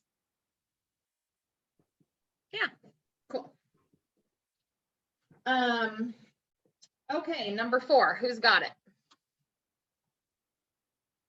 I could do it number 4. Who was that? Can you hear me okay? Is that Aisha? Aisha? Yep, go for it, hon. Yeah, can you hear me? Okay. I can, yeah. Make being learning-based a foundation of your action plan. A learning-based individual is an individual who has made the decision to use effective learning as a foundation piece for their action plan to develop their life. Training and education are a big part of moving forward to attain your goals and succeed at a high level. Learning-based individuals commit to the process of acquiring skill-based habits. Ignite is just a start for you as a learning-based individual. Keller Williams Realty offers many learning opportunities for you. Yes, and just like Jane was saying, like she actually like went full scale like learning. And if you do that, you can spend 100% of your time learning and 0% of your time in production. So I would just say incremental learning is really, really good. There's a ton of resources at Keller Williams. You start with the PC program and Ignite, but don't fill up your schedules with other fluffy stuff until you're done with your launch, because this is a big commitment for you guys. And it's a lot of time commitment.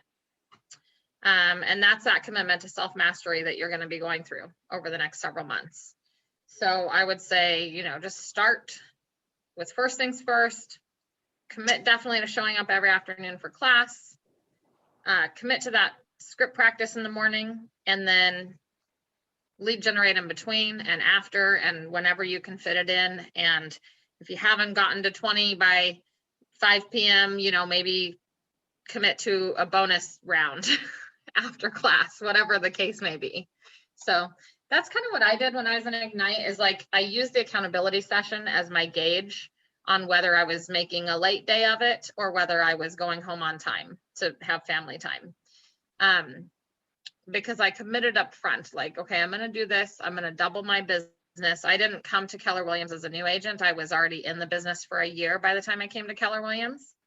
And I had a pretty good first year. I closed 12 deals.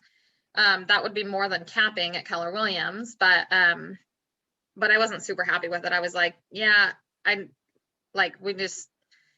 want this to feel like a career, not a side job. So when I came to Keller Williams, I definitely I doubled my business.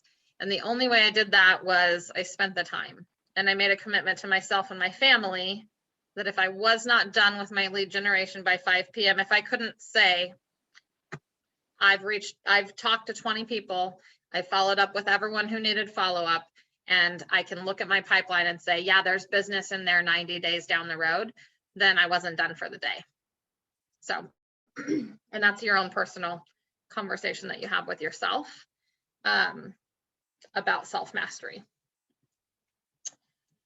Okay, so learning-based is super awesome. Just try not to go overboard with the learning and really focus in on what you got committed to right now, which is Ignite, the PC launch, and your lead generation. Number 5, remove your limiting beliefs. I'll go. Okay, Jane, go ahead. Okay. Remove your limiting beliefs. High achievers remove beliefs from the thinking and hold them back. In order to successfully develop at a higher level, you will need to clear your mind of limiting beliefs first. For example, are any of these thoughts in your head? I have to be an expert in everything before I can begin my business, and I'm not valid yet. That's me. I don't think I can achieve a profit goal that will fund my life this year. Because I'm in the business will come to me naturally. I don't need to devote 3 hours each day to lead generation. Do I stop there? Yeah, stop there. So, okay, guys, those are just 3 really common ones, but there might be others floating around out there. How many of you have one that was actually on the page? You're like, yeah, that's me. That described me. Jane says yes. Aisha says yes. Jake says yes. Yeah. Anybody feel like they have one that maybe wasn't on the page, but it's definitely like in there?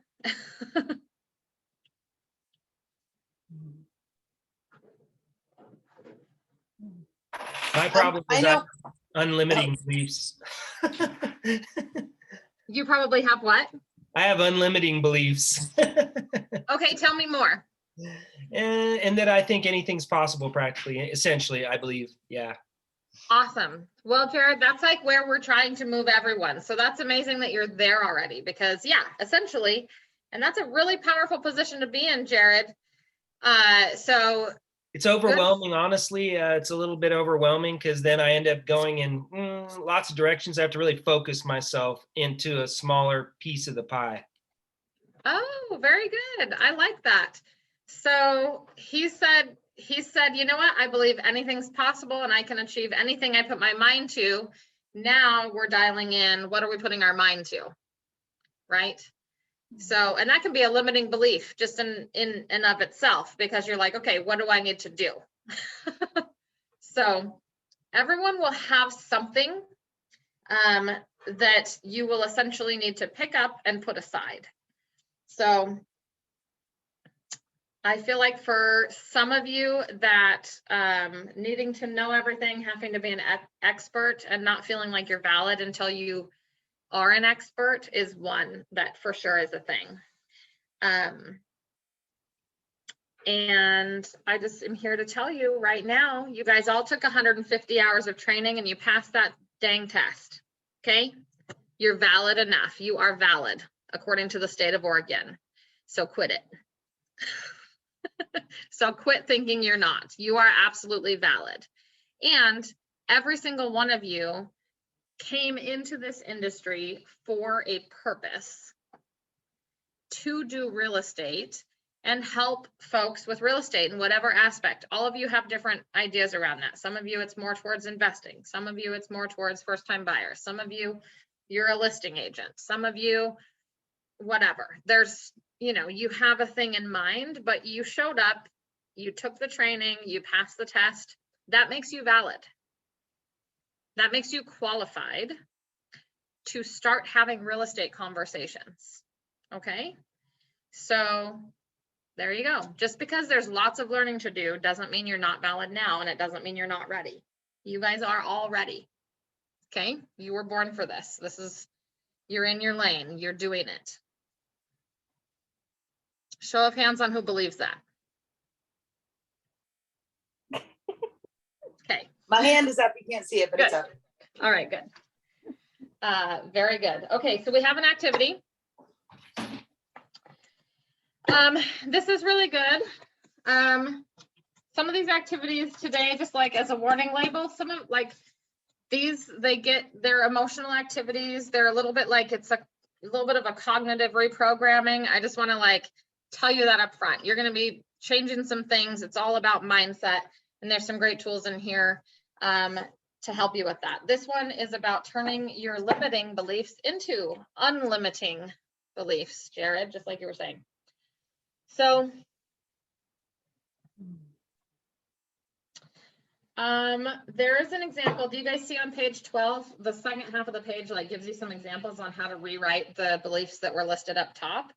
So on one, the first one is, I have to be an expert and know everything before I can begin.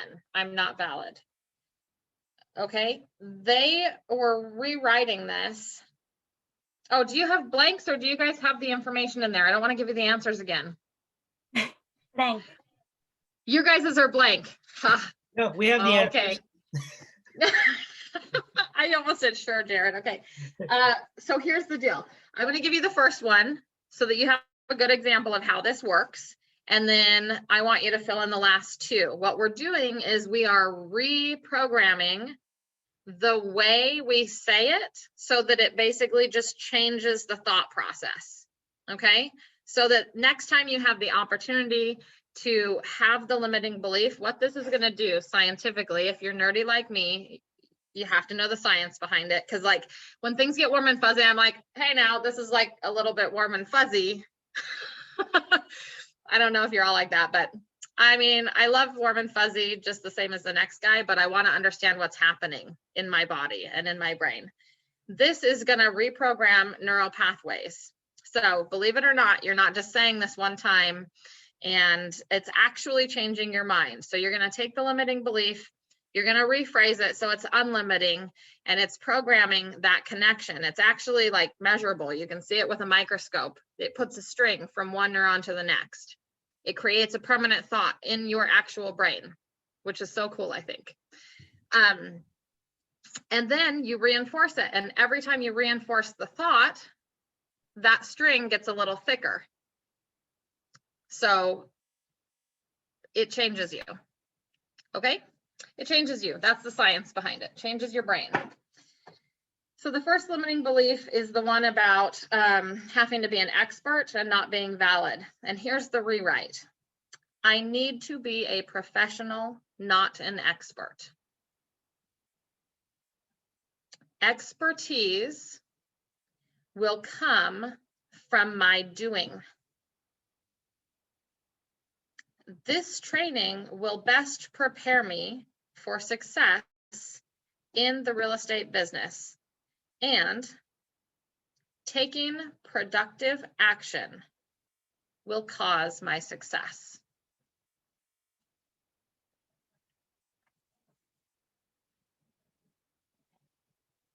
I'm going to read it one more time so you guys can write it in. This is the rewrite for that first limiting belief. I need to be a professional, comma, not an expert. Expertise will come from doing. Period. This training, huh? From what? Doing. Doing. Okay. Thank you. Doing. Yeah. From doing. Yeah. Expertise will come from doing, essentially from just getting experience. This training will best prepare me for success in the real estate business, and taking productive action will cause my success.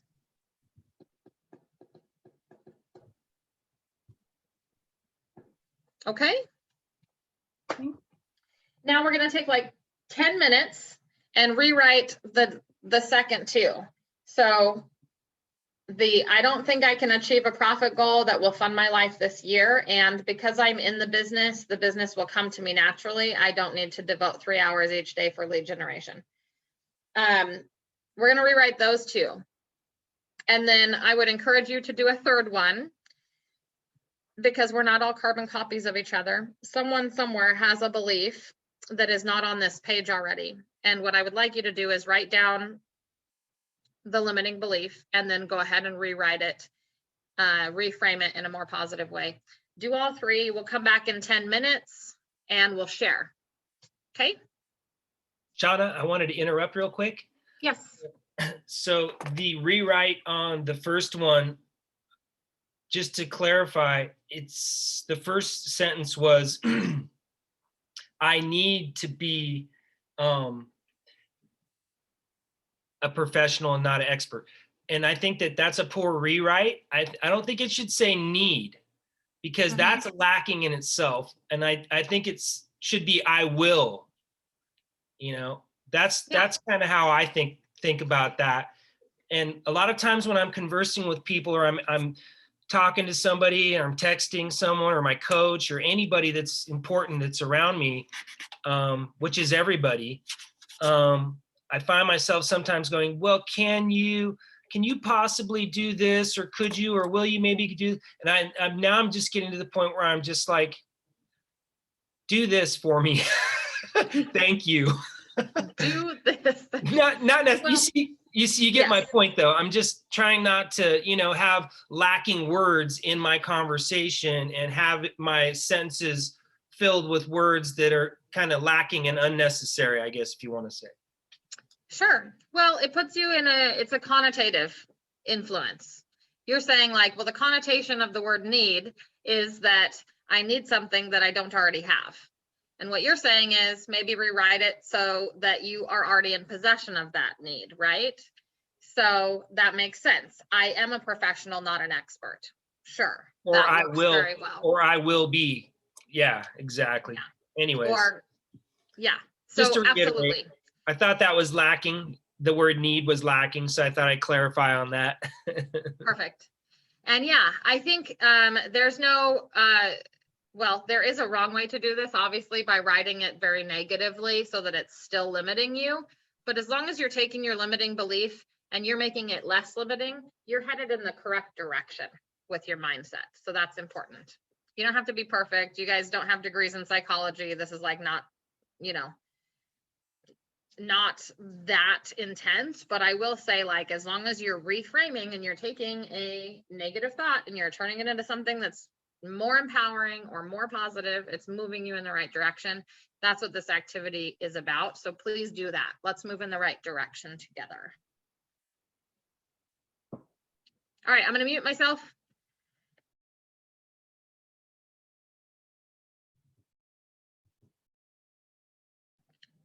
Also, if you get stuck and you need some help, feel free to unmute and ask for help.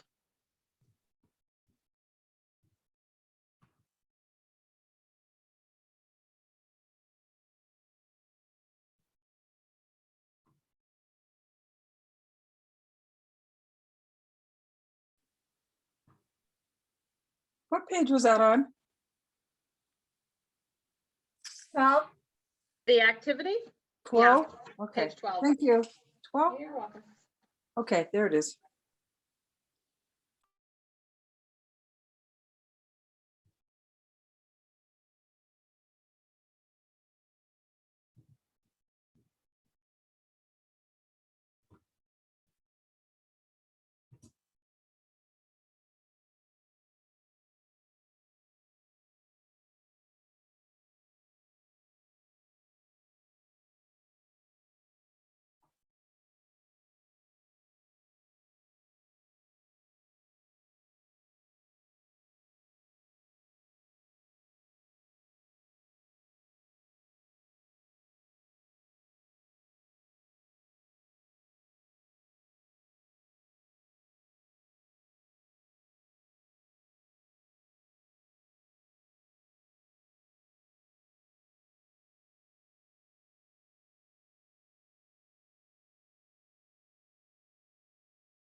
Okay, everyone, do me the favor of, when you are done with the rewrites, if you could turn on the raise your hand button so I can have like a little visual indication of who's done and who's not, that would be amazing for me.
I'm sorry, I don't see how to put up my hand signal.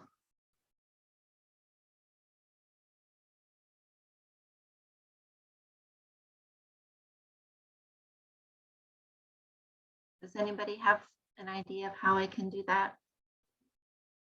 If you look at, you touch the screen at the bottom, there's 3 dots on the right hand side that, oh, I guess you're probably not on your phone. Wherever it says chat, if you click on chat, it'll give you that option in the chat. Oh, okay. All right, thank you. It's under reactions.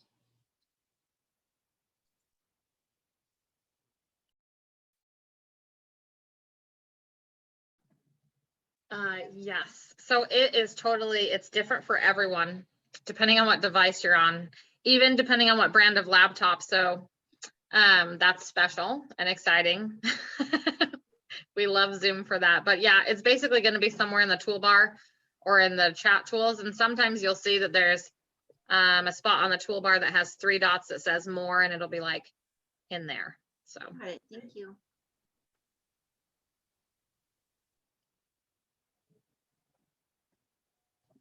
Okay, all right, yeah, not everybody can find their raised hand. Well, it looks like the majority of everyone has finished up with this activity. Please unmute yourself if you need more time. There's no problem, we can take a few more minutes. Okay, everyone's good. So you can all put your hands down. And I would love like a good, 2 to 3 volunteers to share their rewrite.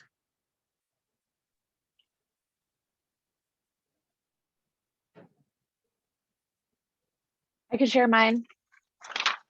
Is that Aisha? Yes. Go ahead, hon. Okay. For the second one, and I can achieve a goal that will fund my life through discipline, time blocking, tracking my steps, and following a carefully thought out plan for lead generation. Do you want me to read the third one too? If you could just reread, first of all, The negative. what the negative version was, and then slowly read what your positive replacement. Perfect. Okay, got it.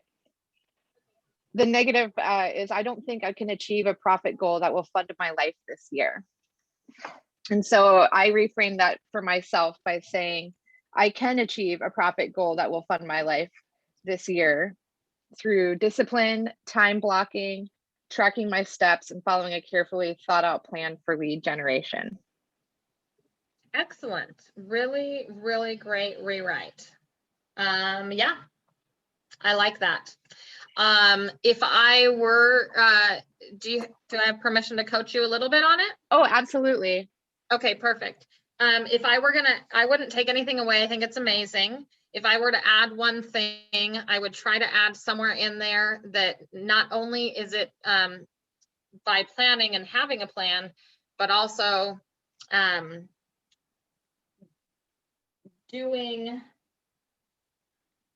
the activity, you know, Yeah. of, see where I'm going with this? Like, I'm thinking out loud with you. The action. So like the Yes. action part.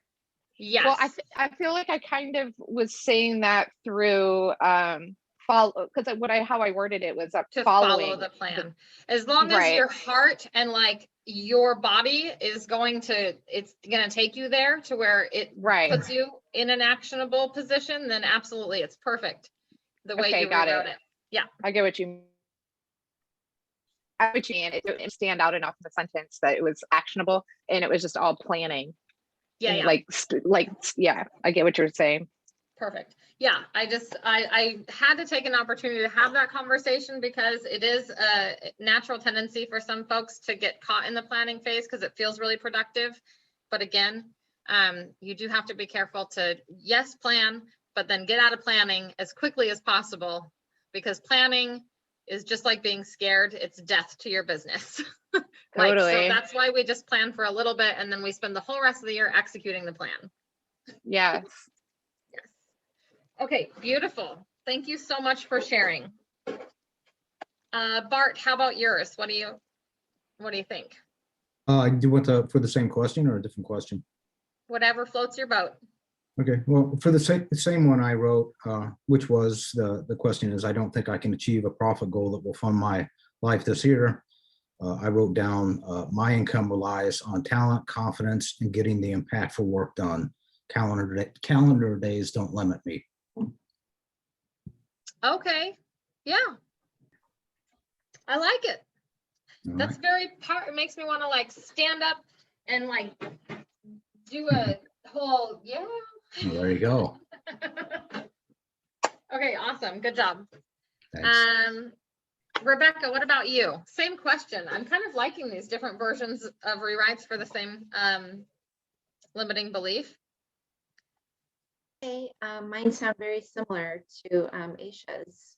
So the question is, I don't think I can achieve a profit goal that will fund my life this year. And I wrote, I can meet my yearly financial goals by staying focused each day on my lead generation goals and follow through with plans. Excellent. I like it.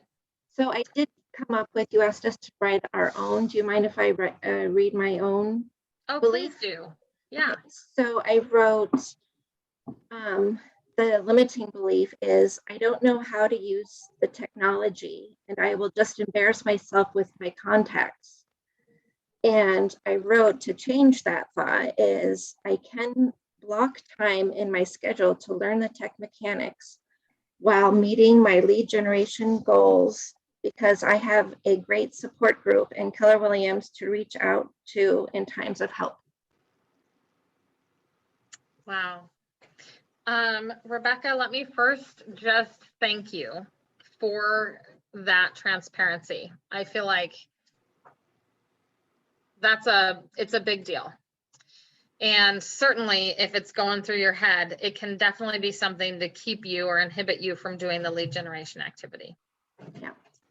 And I appreciate your rewrite. Can you read it to me one more time? Sure. The rewrite part? Yeah. Oh. Okay. I said that I can block time in my schedule to learn the tech mechanics while meeting my lead generation goals, because I have a support group in Keller Williams to reach out to in times of need or help, sorry. Absolutely. Do you mind if I coach you for Absolutely. a brief second on this one? And I have coached in the past more than one individual through this technology gap that they have. Yeah. And I'm going to say the same thing to you as I've said to every other person who shows up as a professional in every other area of their life, and they seem to have some challenge around technology. This is a huge part of self-mastery. I love that you know this about yourself. I think you give yourself permission to not be awesome at technology Yeah. and just move on with life. Right. It can definitely be one of those things that's a part of your like personal development plan to get better at technology, like down the road. But there's so many ways to address the issue that like will basically remove that obstacle from your business and from your life right now up front. Because learning technology, it's kind of like it's a big deal. It's a big step to take forward. And some of us are really natural and can integrate into it in a really easy way. And then others of us just really struggle with the basic skills of like having that intuitive response to technology. Right. Definitely. That's me. Okay. So if you're in that boat, like I'm going to tell you, like there is a way for you to lead generate without utilizing the technology. It's called your phone or index cards, a Rolodex, a piece of paper. Like, I don't even care what you use. Like, this is not necessarily for you about using the technology or having it keep you from building a big business. Like right now in your launch, you can absolutely just be like, okay, I suck at that. I actually do not have time to dedicate to learn that right now because I'm learning how to be a realtor right now. So what I'm going to do is I'm going to use this piece of paper. And when I get ready to like, okay. And when I get ready to like enter an opportunity into Command, I might think about paying someone to do that for me. 20 bucks. Okay. Here's 20 bucks. See everything on this piece of paper? I need to put it in that computer. Right. Like, yeah. Okay. So just don't let it stop you. You've got a phone, you've got paper, Rolodex, whatever it is. You've got feet, there's a street, there's doors, there's all kinds of stuff that has nothing to do with computers and everything to do with building your real estate business. I just want you to know, like, from me to you, you have permission to not be good at technology. It doesn't have anything to do with being a good realtor.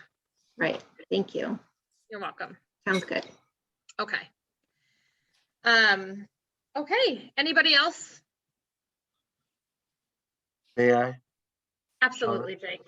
Thank you. Hey, Rebecca, thanks for being just like me. And I honestly feel better now that I hung out here to the end.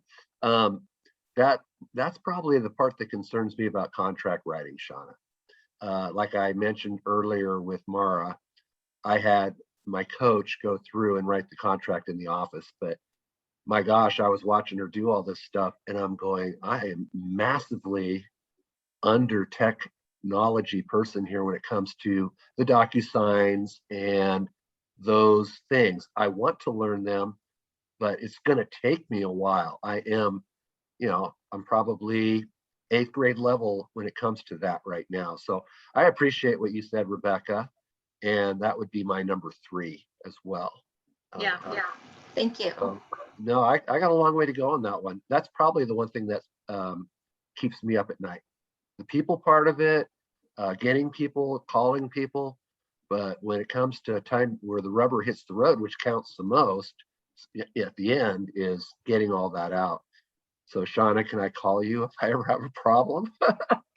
I mean, certainly, but I want to empower you, Jake and Rebecca both. Like, DocuSign can be tricky, but ultimately, like zip forms or DocuSign, okay, that's where the documents live.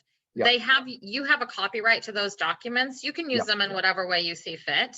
If you need to write an offer, just get in there and download that document as a PDF, print it at the office, fill it out by hand, meet them for a wet signature. I mean, it's still all legal. Do it the way you need to get it done to, like, if you have right now business, meet yourself where you're at. Good. Do it right now, however it is you can do it. I And then, like I appreciate that. said, My kids are build it. teaching me. Listen, develop it. Shauna, I have to run, so I just thought I'd let you know that. So You do. Okay, Jake. Have a good afternoon.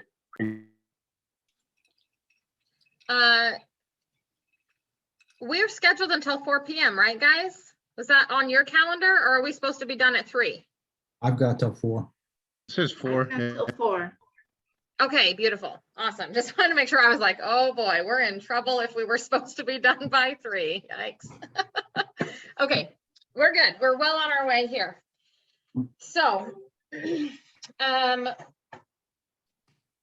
that was the activity on page 12. Our next activity, and we're going to just jump right to it, is actually on page 20. There's just a couple of things, the most important things in between page 12 and page 20 that I'm going to point out really quick. One of them being on page 13, this idea around accountability. We talk a lot about accountability here at Keller Williams. I figured it would behoove us just to get our mindset right about what that actually means. You know, we have built this productivity coaching program and the Ignite program around the idea of support. And some people say accountability, and some of us just get it wrong because accountability sounds a little bit like someone should be checking up on you and holding you accountable to something, right? That's another one of those like connotative value of the word. But I'm here to tell you that we're going to rewrite this one too in our mindset. Accountability is not someone checking up on you or forcing you to do what you don't want to do. There is a really wonderful and empowering statement on page 13 that I would love a volunteer for. Just at the top of the page, if you could read that first sentence and then the quote on page 13.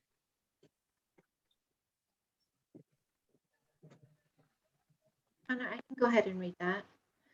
Perfect, Rebecca. It says, accountability is first and foremost an attitude and an approach to your entire life. The quote is, an accountable person says, everything in my life is a result of my choices and actions. I own my life. Okay. Accountability is a tool for continually changing the results in your life in those areas that matter most, your 20%. A person who is accountable in their 20% says, I own my life, and in certain areas, I want to continually improve my results. I will be purposeful, and I will be learning based to continue improving. Again, we're going to provide you with some support, some tools to like develop and master, but I really want you to grab a hold of the quote on the top of this page that says, everything in my life is a result of my choices and my actions. I own my life. This may not seem huge to you now, but in 90 days or 120 days or 365 days, if you are sitting at the end of that time period, reflecting back, and you have not achieved your vision of success that you wanted in that time period, you're gonna have to do some reflecting on why. And 9 times out of 10, people want to blame it on something that happened. I wasn't good enough at the computer. Like my coach didn't contact me often enough. Like I didn't feel comfortable, whatever. All of those drunk monkey mindset, you know, those are super easy to grab a hold of and like just start blaming. And it does make us feel better about the failure. But what it doesn't do is it doesn't put us in a position to grow and like actually achieve better results next time we try. And just like Jared was saying earlier, like we can achieve anything we kind of put our mind to. It's absolutely the truth. The only thing is, if we don't turn the mirror towards ourselves and put ourselves like from a very internal spot and space into that mindset of like, okay, this is on me. I have the support I need, but it's on me to engage. It is on me to show up to class. It's absolutely on me to ask questions. If I don't understand the answer to the question, I'm going to say it. I'm going to clarify. Like it's on me to do all of that. It's on me to show up and do the lead generation every single day. if I've done a bunch of lead generation and I've reached out to 20 or 30 people and no one have responded back, it's on me to do another 20 until I actually get those contacts. And I actually do have 10 or 15 or 20 people responding to me. No one's in control of that for you. That is the true accountability, is when it is on you only for your results. Then it makes life really simple, right? You just show up to do the things that you know you're supposed to do when you're supposed to do them, and the results just show up. It's like magic almost. But you know what? It's not really magic. It's not. It's this idea around extreme accountability.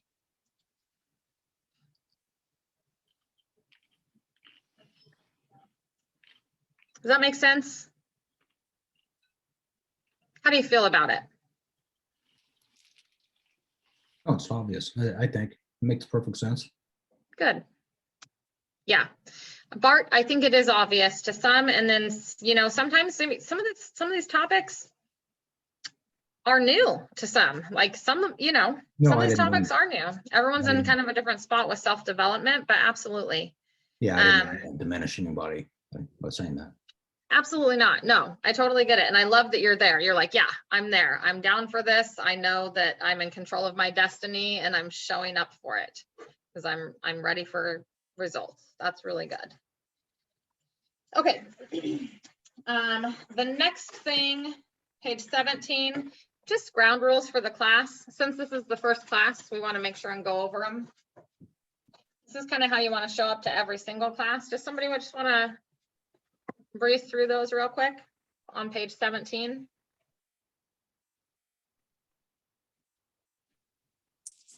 I can do that.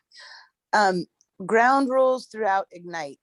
Number 1, arrive to class on time and return promptly from breaks. Sorry, I have a barking dog. Number 2, be fully present. Turn your laptops, tables, and phones to vibrate or Unless off. you're on a Zoom class, then you know. Yeah, unless you're on a Zoom class and then everyone gets to hear Scooter bark. That's just how it goes. How to participate in here, or how you participate in here is how you participate everywhere. Respect the different learning styles and opinions of others. Oh, I'm going to go back to that one. How you participate in here is how you participate everywhere. That's number 3. It's got an asterisk and it says this ground rule comes from the KW MAPS Bold program. Number 4, respect the different learning styles and opinions of others. Number 5, help each other learn because none of us is as smart as we are working, as all of us working together. Number 6, consider everything we discuss confidential. Number 7, commit to implementing at least one thing you learn. And number 8, have fun. Absolutely. And I definitely want to hone in on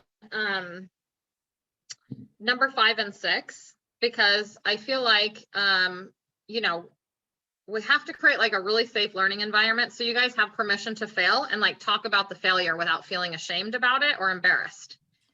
Can I throw something out there, actually? Yeah. Is it possible to get like contact information for everybody in this class? Because, you know, it looks like it's all the same people every time. So I'd kind of like to hold on to it since we're all going through the class together. Yeah. If everyone feel comfortable sharing your contact information, you can just plop it into the chat. Okay. Yeah, I think that'd be awesome. So you guys can collaborate. I know one launch group we did created a Facebook group, and they just called themselves like Experience Brokerage Network quarter whatever launch class, and then invited everyone to the group. Like there's lots of different ways you can be in connection. If somebody wants to spearhead that, amazing. Okay. That Great. would be groovy.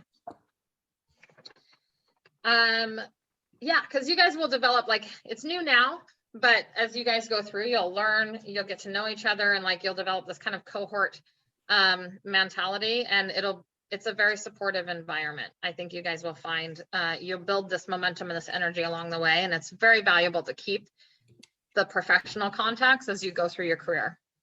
So spectacular. And then, okay, considering everything that we discuss is confidential, I want to add an asterisk to that because we do post these videos on our KW Tech Help site which is technically a public website, but we are not giving that website to everyone. Like, we're giving it to only our internal KW agents. So if they wanted to jump on and watch an Ignite, they would be able to watch and you would be recorded. But I just want you to know, per Keller Williams culture, this is a safe space for sharing and a safe space for learning. No one is going to sit here and watch this video and judge you or make fun of you or talk about you after. That's a huge no-no in terms of cultural alignment, and we just don't do it. So I just want you all to feel really comfortable and confident being really transparent in this learning environment. Good. Okay, let's all turn to page 20. Oh wait, sorry, just joking. I actually want you on page 19. Okay, we are going to talk about big why. I love this part. This is probably my favorite part of this class. So what drives you is not only your mindset and attitude, but what you're passionate about. What stirs your soul? Why are you in this business? And what do you hope to achieve for yourself and your family? The answer to these questions are the basis for your big why. So I really do want you to take a few minutes and answer the questions, at least rhetorically inside your head. And I want to give you permission to go outside of the real estate industry in your conceptualizing and in your mindset. I think it's very important to do that, actually, because we cannot always create a big why that's like just in this small little box. It just really does need to incorporate like who we are as a person and an individual. And I feel like if our careers are not fulfilling, if like our big why is not fueling our career and our career is not in result fueling our big why, we're going to have a disconnect right away with being able to perform at a high level. So the goal for this activity is actually to just like think about who you are as a person and some stuff that really stirs you as a human, not just a real estate professional, but really the things when you think to yourself, oh, that's exciting. I love doing that. That makes me very happy. Those are the things that I want you to write down or jot down or brainstorm around and think about when you answer the question, what stirs your soul? Okay, it'll be different for everyone. You know, for some of us, it might be swimming. For some of us, it might be helping homeless people. For some of us, it might be leadership at church. For some of us, it might be raising our children. You know, it's just different. Some of us, it might be traveling the world, like learning about new cultures. Who knows? It's going to be different for everybody, but that's what you want to have is some of that stuff that really, when you can think about some of the most exciting times in your life or some of the most fulfilled moments where you've just been happy or content. That's what you're looking for there. Why are you in this business is a different question and different answer than what stirs your soul. So make sure to answer them individually before we start kind of compiling things together. But each of you will have different answers for that as well. Some of you may have gotten into real estate just to save yourself money on the investment side. Some of you may have gotten into real estate as a supplemental income. Some of you, this might be your one thing and you're going to build a real estate empire, and your vision of your real estate empire includes building a team or owning a brokerage someday. Whatever the case may be, why you got into real estate is part of the reason, and we'll incorporate into your big why. And some of you, the answer might be as simple as, I just wanted to know more about real estate contracts and the nuts and bolts of investing. And then what do you hope to achieve for yourself and your family? Again, completely separate question, all kinds of different answers. I would encourage you to not put yourself inside of a box here. Whenever we talk about achievement, it always seems like it's a moment in time, or there's some kind of because we're Americans, I don't know, but we like want to put a timeline on our achievement. Okay, I got a ding dong for Clint,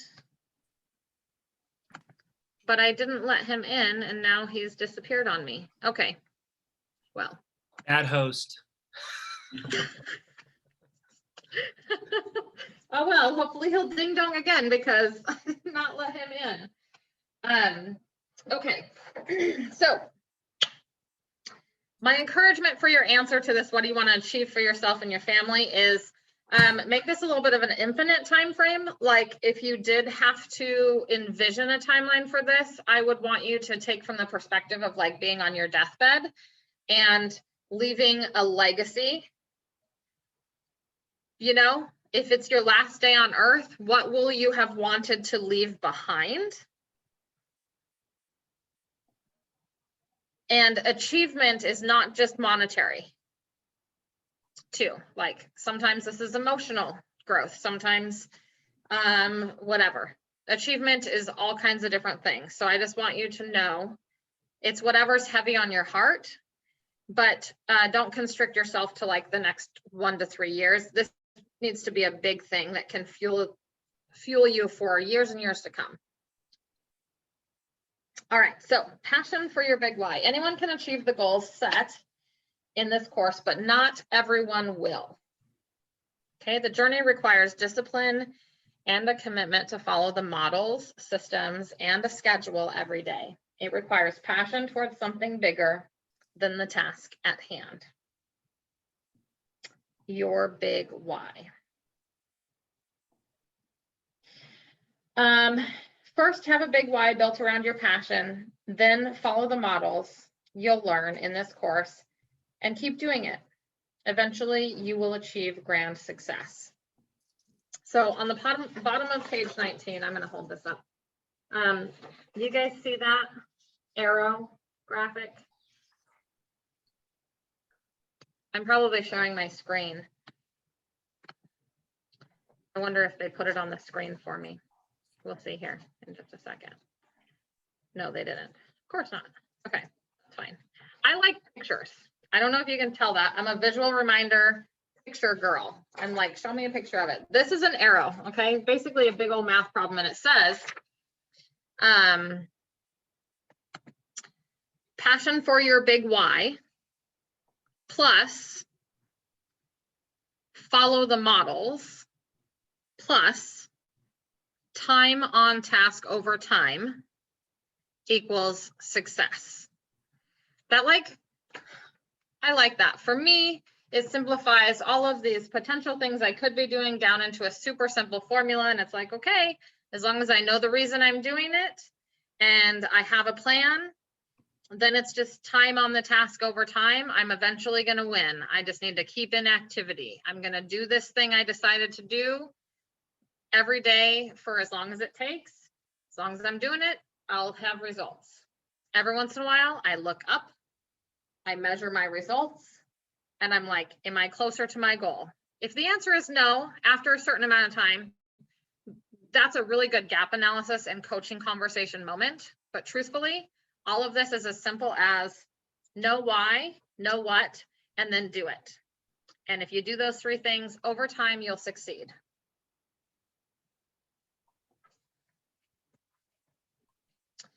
Okay, top agents can all articulate their big why, and you'll be able to as well. A big why is what keeps them going when they're tired, bored, or disappointed. It's the spark that ignites their everyday. Your big why might be something like to have your financial success tied directly to your efforts instead of a salary controlled by the opinions of a boss. It might be to build your own business. It might be to achieve a bigger life through your business. Truthfully, I think all of those are like a little bit too shallow, only because whatever it is that is your actual big why will be the thing that drives you to like do something that makes you uncomfortable on a day that you would rather stay in bed. Like, as business owners, we don't get like paid time off, sick pay, all of that stuff. Like, that doesn't count for us. So you got to do the things every single day. You know what I mean? And eventually you get pretty skilled at this, but you have to like tell yourself you don't have permission to take today off, because 90 days from now, I'm not earning a paycheck if I take today off. And then that way you can be really intentional with the time that you do take off. You know what I mean? And that time that you do take off should be like for vacation, or when you are truly like sick, you have to go to the hospital or do whatever. Why does it do that, you guys? It's dinging to let people in, and then they just disappear from my life. Sorry.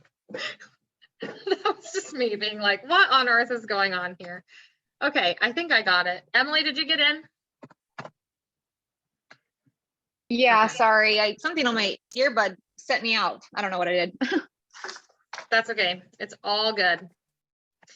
I was still trying to figure out how to let people in. Yeah. Okay, long and short of it is, like, you know, if you're going to go to the hospital, take a day off. Certainly give yourself permission. And obviously you want to take great vacations and spend great family time. But I think we can get into a mode where it's like, you know, in the morning, those mornings you wake up and you're in a funk. Okay, they happen to us all. And it's like one of those things that's really easy for realtors to do, because we don't have a defined schedule and a boss that says like, hey, you work from 10 to 7, that's your schedule, show up or I'm firing you. And then human motivation and behavior just like automatically puts us in that zone where it's like, well, I don't actually have to be anywhere, so maybe I could sleep in. The big why is the solution to that, essentially. It just puts you in a really positive mind frame where you can remember why you're doing this. And on the days that you just feel like sleeping in, or, you know, whatever, you woke up discouraged, whatever the case may be, you just pull out that big why, or get in front of it, and you say, okay, it doesn't actually matter how I feel right now. I'm going to do the right thing. I'm going to do the right thing for my business. I'm going to do the right thing for my family, whatever that is, and I'm going to just do it regardless of how I feel.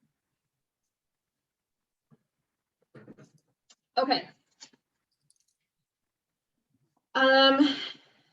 So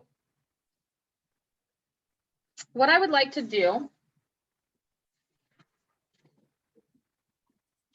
is I would like to go to page 21, and we're going to kind of flesh out our big why.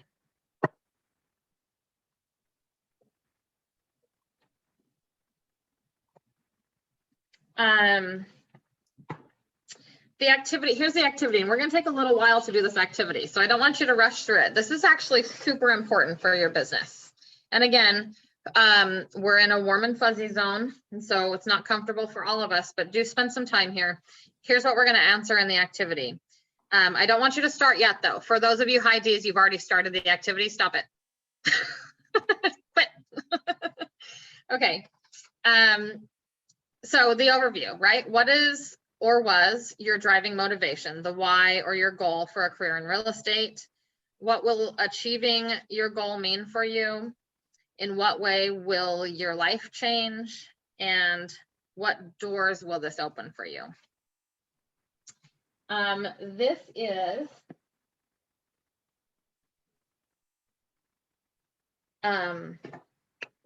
is where I get to share my big why. And then you guys can go into doing the activity on your own. I do want to tell you and reiterate, I have sat in your same seat, and I was taught by a coach before me how to make a big why. And I can also tell you that the one I came up with in class fell totally short of actually motivating me. Like, it was a dumb big why at first. I was like, I want to make $100,000 a year profit. And he's like, why do you want to do that? And I was like, because I've never made that amount of money a year before. You know, that's a good amount of money per year. And he was like, well, why is that important to you? I mean, this guy, you know, drilled down and, you know, got me to a place where it was like, well, I've been broke my whole life. Like, why? Like, I was raised by super broke parents. I have been broke. It's been pain in my life. I don't want to be broke anymore. I want to have money. I want to have cash flow. I want to have savings. I want to have investments, all of those things. And he was like, okay, now we're getting somewhere, you know? So I want to challenge you to also challenge yourself to go deep enough. As you're answering these questions, your first answer is probably not the final answer. And a great way to dig deeper is to ask yourself why. Why is that important to you? And then answer that question, and then read the answer and ask it again. Why is that important to you? Because then you'll get down to what's actually driving you. And in life, like human motivation and behavior, again, we're either running away from pain or we're running towards something pleasurable that we want to achieve. So that's a very simple, there's only two things that motivate humans: safety or pleasure, right? Running away from pain, running towards pleasure. We spend our entire lives doing it. The only two things we do. That's fight or flight. It's a lot the same.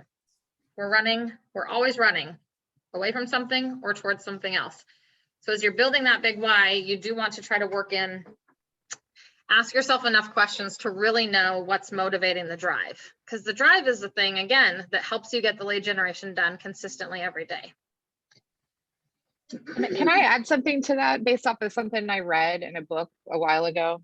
I can't remember what book it was, where they were talking about how to find your big why. And it's just directly correlates with what you're talking about, where you just ask yourself why again. But they actually said to ask yourself why 7 times. So like if you are like, why are you doing something? And then it'd be like, well, to make some money. And it's like, well, why do you want to make money? Is that what your second why? And then if you keep asking yourself why, by the 7th time, you're supposed to come up with your big why. Yeah, it's absolutely true. And normally, if you are not angry or crying, like by the time you're really answering that fundamental why question, you probably haven't arrived. Like, I can remember being super irritated by this activity because I didn't want to get into the emotional side of why it was I wanted something. Like, I didn't want anything to do with the emotional side of why it was. Like you didn't want it to be fluffy.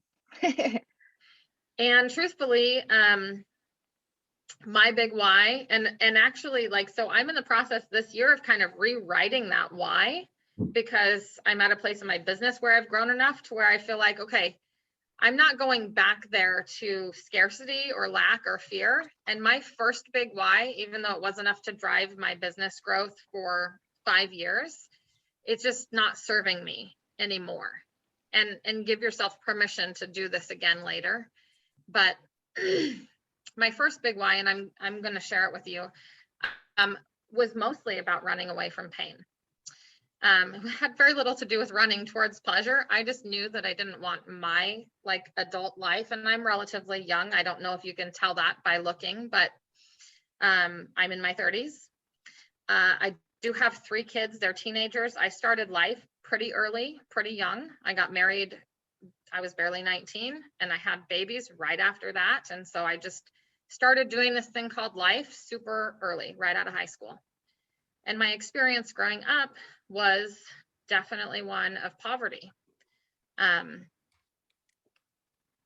whole time. So much so that, you know, we had experiences living in the woods in tents. Sometimes we were lucky enough to get a trailer to live in. Sometimes we did not have food to eat, and we had to literally go into the woods and catch fish and do the berries and dig for roots and whatever. Like, that is the childhood that I came out of. So going into a career, like after, you know, and I've worked jobs and made money and, you know, all of that, but I always kind of felt like I was lacking, or like the drive to work was all about just having money and having food and having clothes and having a house. What a small world to live in, first of all. You know what I mean? I know exactly what you mean, Shauna. Yeah. Yeah. And common. A scary place to be.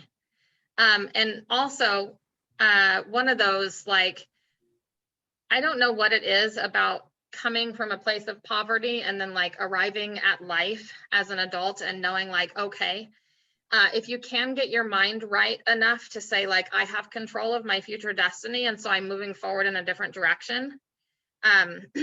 For me, the answer was 100% like whatever it was my parents did that gave us those results. I'm basically going to look at everything they did, and I'm not going to do any of it because I want something different. So obviously what they were doing was wrong. And so now I have to fill all of my activities with other things that are not that. Like I had no answers to this. I was just like, well, whatever it was they did, I'm going to do this over here. And that was like the first 10 years of my career was like, I'm just going to work as much as I can, as hard as I can, and make as much money as I can, and self-develop as much as I can, and all those things. So I started working and I started going to school, and like, I was desperately trying to just like change the trajectory, right? And I think I had no idea where I was going. I just knew where I was coming from. I knew where I was running away from, which was poverty and like being in a mindset of like being defeated and just not really, you know, having the ability to whatever, grasp much of anything about prosperity. And so this activity, when I showed up at Keller Williams, was quite interesting for me. Because by that point, like, yes, I was making money and paying bills and stuff, but I definitely wasn't like what I would consider winning at life. Like I was still kind of at the beginning of the whole winning idea.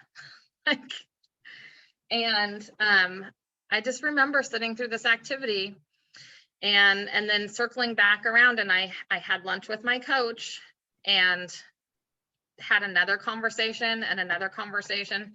And he really challenged me to not only think about what I didn't want, but a lot of what I did want, and then like why I wanted it.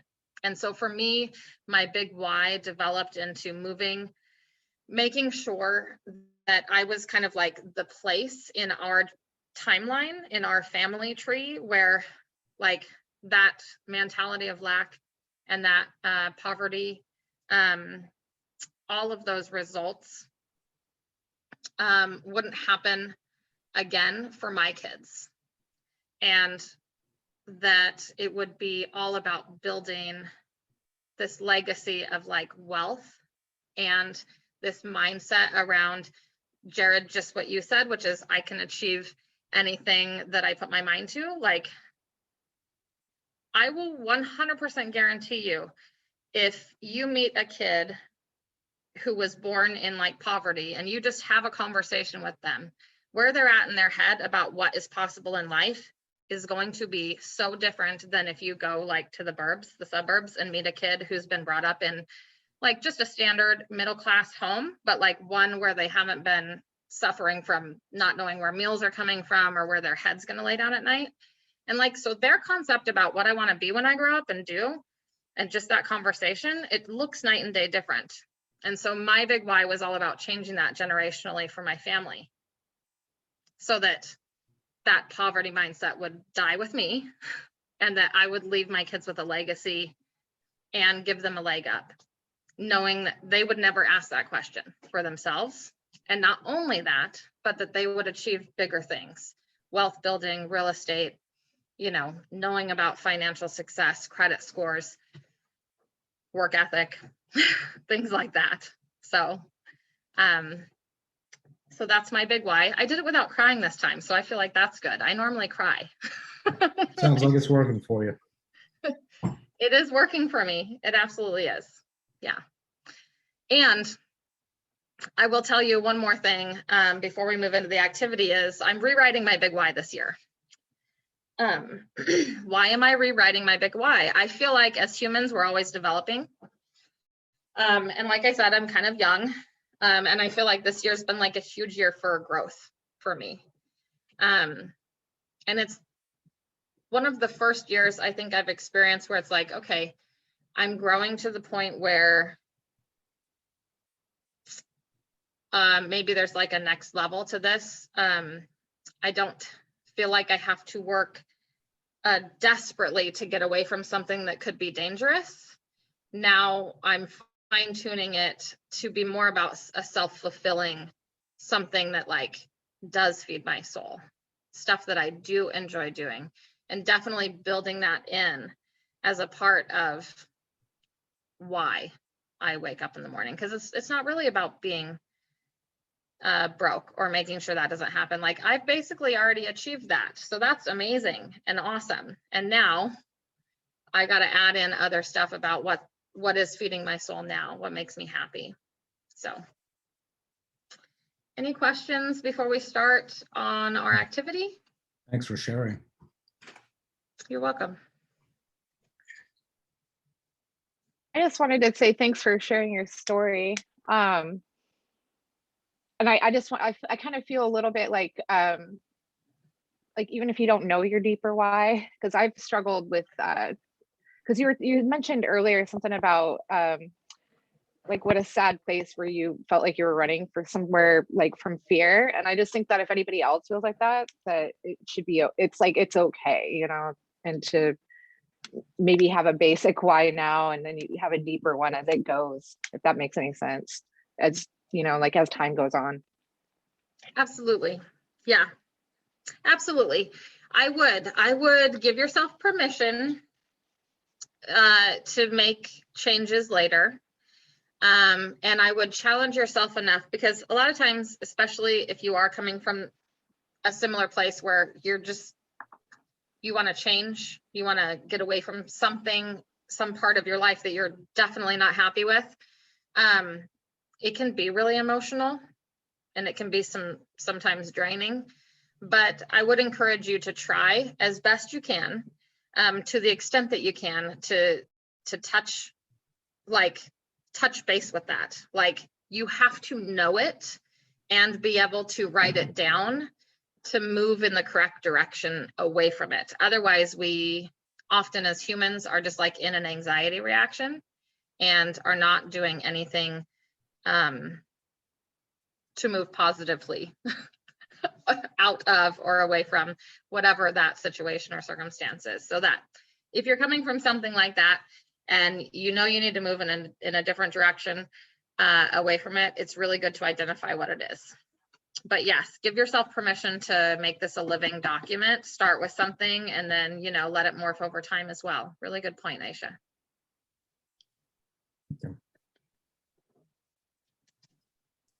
Okay. We're gonna take, let me see what time it is here. We're gonna take about 15 minutes and start fleshing some of this out. And feel free to do your little hand raise thing or unmute yourself and let me know when you're done.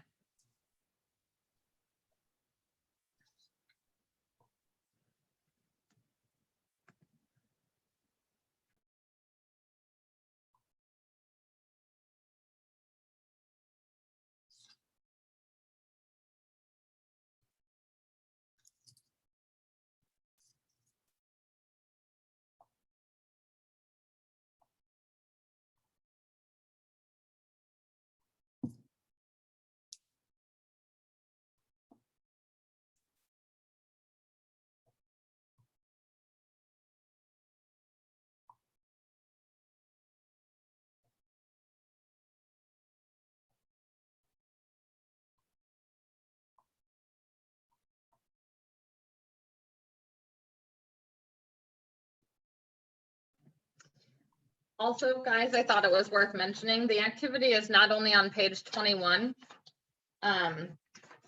it's also on page 22.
Okay, guys, how we doing so far?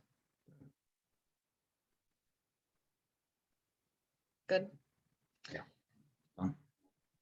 Okay. Now I respect your time, and I also respect the fact that we have 15 minutes left of class. So in the interest of time, we are going to move on from this activity. And if you're not done, that's okay. Revisit it because you'll want to get done. And then at the end of this, I really encourage you to like make a poster of your big why, have it up in your office, take a picture of it, save it as the lock screen on your phone, whatever the case may be. Put it in several places where you can see it a lot. And it will help you kind of with the momentum, the mental momentum that you need to kind of the grittiness of the grit. This big why helps with that. Okay. Does anyone want to share their big why?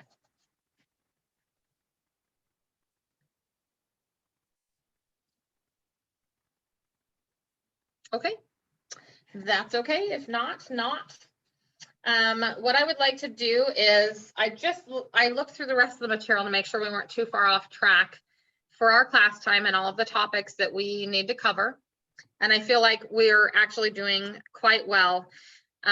We talked and front loaded, talked a lot about how important script practice is. We've talked through making sure that we time block for the correct activities. A lot about prioritizing your time. And so you'll be happy to know that truthfully, from page 23 through the end of the class material, we've covered just about everything. I will point out a couple of things for you as homework that you will want to do. One of them being your monetary goal. Now, in this textbook, it's pages 23 through 26. But I did want to point out to you that you can reach out to your coach for an Excel file that will kind of like do the math for you. So all you have to do is plug in what you want to make, and then it kind of reverse engineers based on some conversion ratios. It'll ask you a few questions, but it's cool because it comes with the little yellow tabs that says, hey, enter this number here, and then it will auto calculate everything else. So instead of doing it in your workbook, I would encourage you to reach out to your coach for that Excel document. And then I truthfully still use that Excel document to this day. I do it every fourth quarter for my following year's goals. And I just like love it. Okay. So that's on pages 23 through 26. I would encourage you to like maybe skim over this, read it, but really use the Excel document. You can dial down on your monetary goal. Next conversation I would like to have is about the lead generation funnel. Now, we had this conversation a little bit earlier, but I want to point out that on page 29, there's a really great graphic that makes it pretty easy to understand and remember. But that's what that looks like. And that the activity of lead generation is essentially like throwing, see these dots that are all over this funnel? You know, it's basically like throwing more dots in the bucket. So this is a really great graphic that I love very much because it breaks down how your business, your like revenue and profit actually is made up of leads, appointments, agreements, and contracts. And eventually, once you get contracts and you go from contract to close, that's when the paychecks come. So it makes us excited about lead generating, essentially, because you're like, yeah, like fill in the bucket, seeing those dollar signs go. So that's page 29. Okay, so now we're gonna watch a short video about using influencing sales language. What we like to call going from entrepreneurial to purposeful is a lot about scripts and being purposeful in like what or how we're saying things, okay? So I'm gonna try to do this. I do believe that I should be able to share my screen, and hopefully you'll be able to hear the audio from this video as well.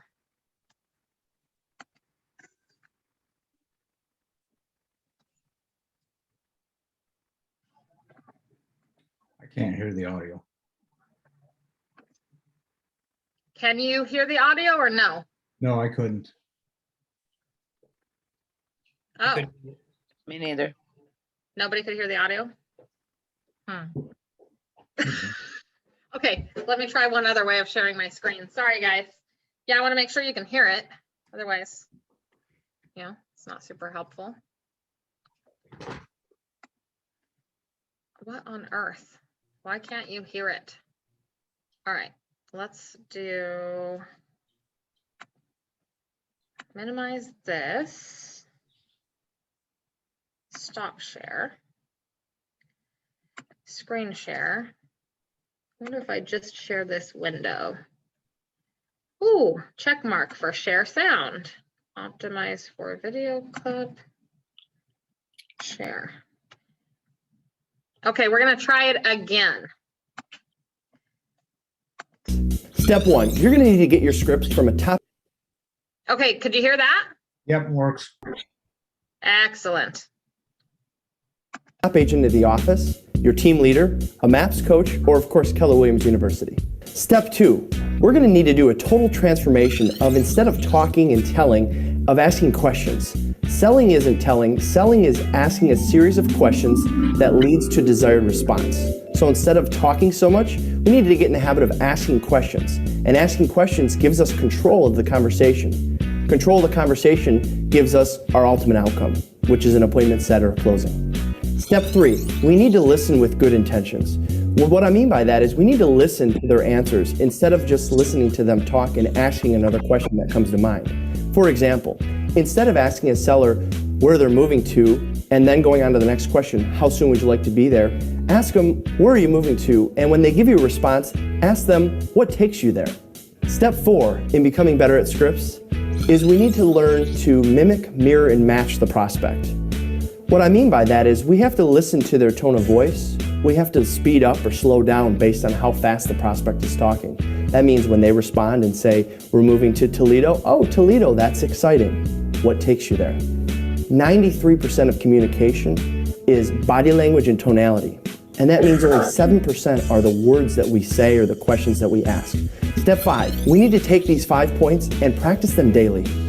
If you think of NFL teams, they practice 50, 60 hours on the practice field for a 1-hour game. Our game is our presentations and our appointments, and we need to practice daily everything that we've learned every single day before we meet with our clients. When it comes to scripts, my biggest aha is that everybody has their own scripts. We're pre-programmed to have scripts, and we're talking and asking questions that are scripted. However, what we found is that most of our own scripts are no good. And so we have to learn the right scripts, the right questions to maintain control of the conversation. Thanks for watching KW Connect. Make it a great day.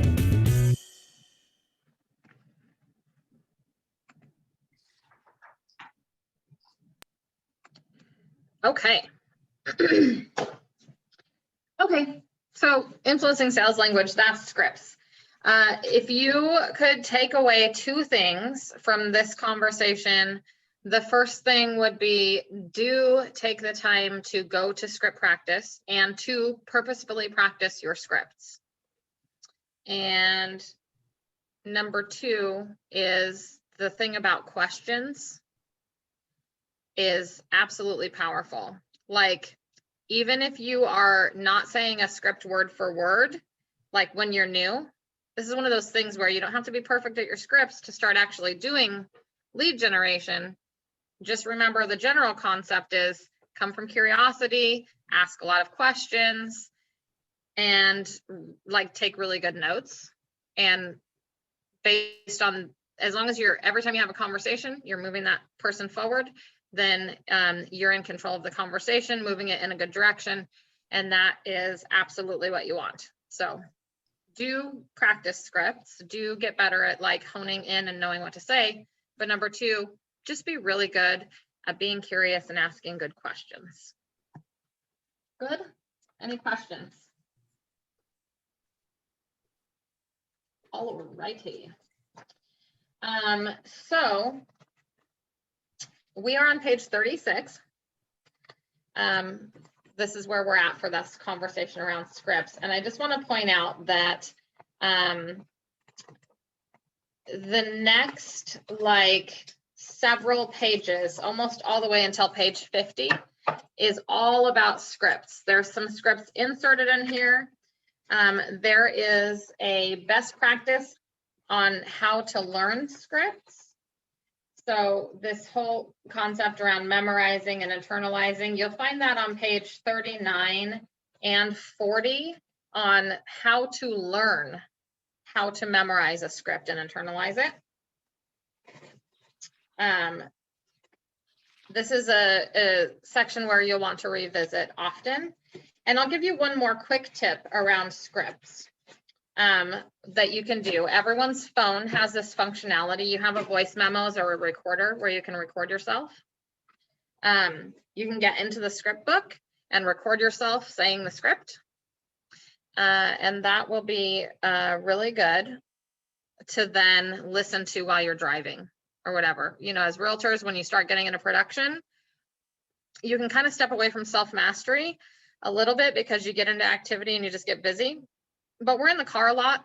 And so if you've got them pre-recorded, like as you're practicing the scripts, throw them on your phone, then you can still be doing self-mastery while you're driving to that inspection or driving to that showing or whatever. So definitely take the time to get them on your phone, especially, you know, a few of your favorites. You don't have to record every single script in the script book. Just know that part of saying them out loud and recording yourself saying them is going to help you like inner ear hear and memorize. You can just pick your favorite ones, you know, so that is that. And I would encourage you to actually go down to that link at the bottom of the Ignite material that's like all of the Ignite scripts, and it's in its own little book, because then they're just there and there's not any noise in between scripts. So you can just kind of read through and highlight which ones you'd like to record. Okay, now we're on page 50. How do we find the video? I'm sorry, there's a video on page 37. Is that on the KW Connect? The video on page 37. Let me pop back. Okay.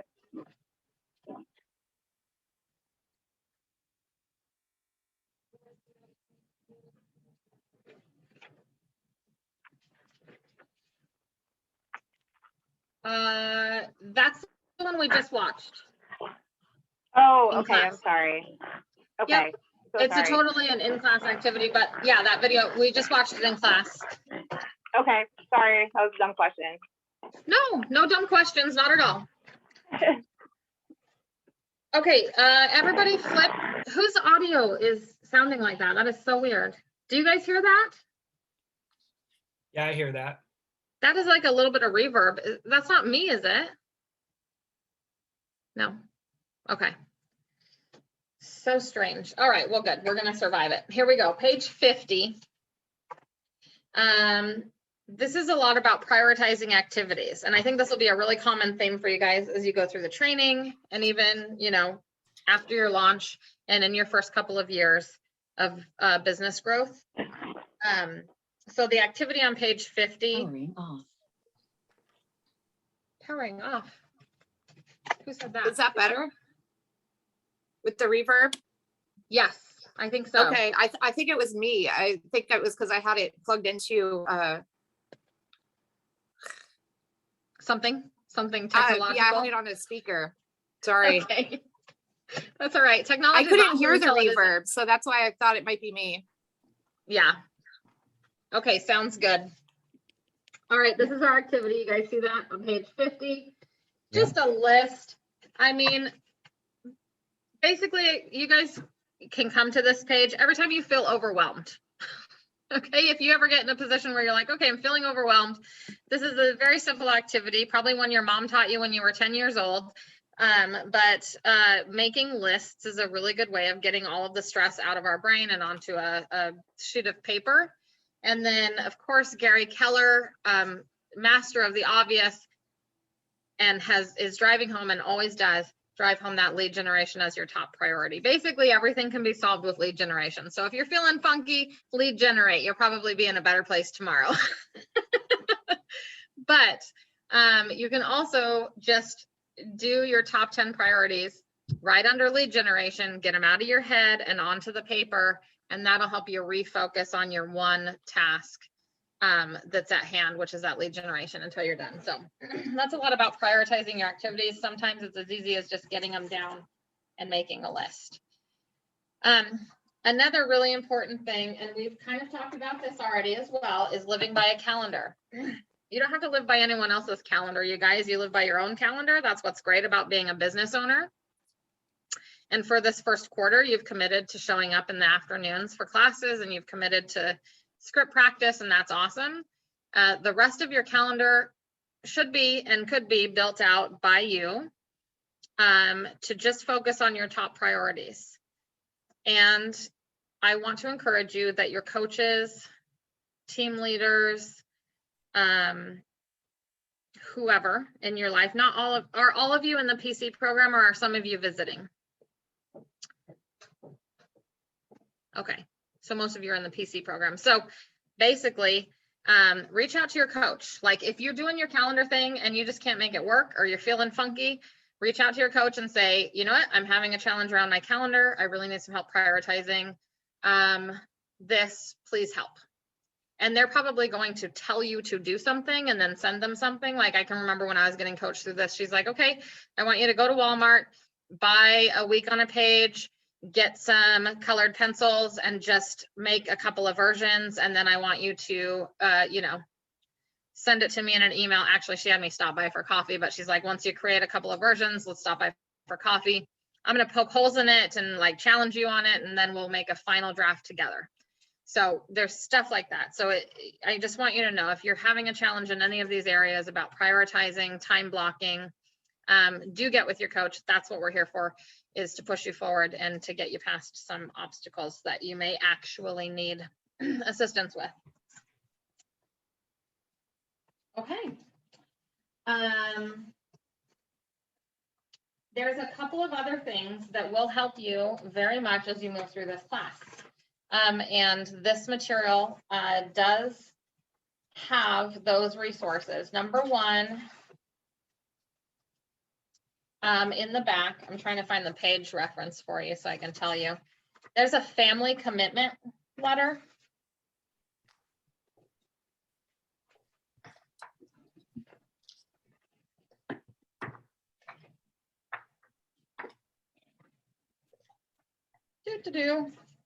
Here it is.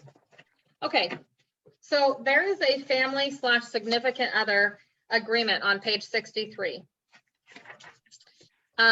This is huge, you guys, because as much hard work as it is to get our own mindsets right, to get, if you're in a household where, you know, you have kids, significant others, whatever in your support system, we have to try to get their mindset right as well, and allow them to come with us on this journey of commitment.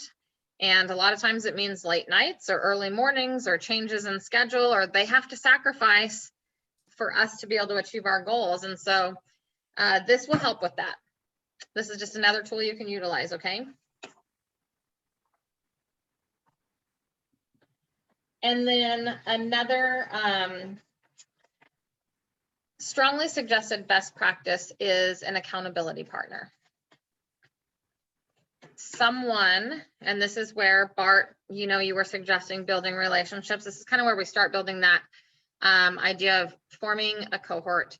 An accountability partner is obviously not going to be where the buck stops, right? We had that conversation around mindset, but certainly it is someone to lean on, like when we all have like a certain measure of self-control.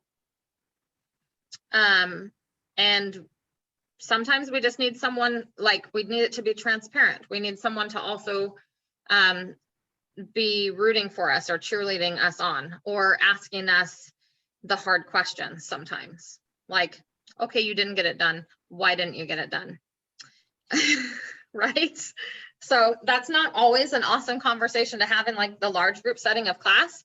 And certainly it's so much better to show up to class ready for accountability in the group with some wins instead of reasons why you didn't do it.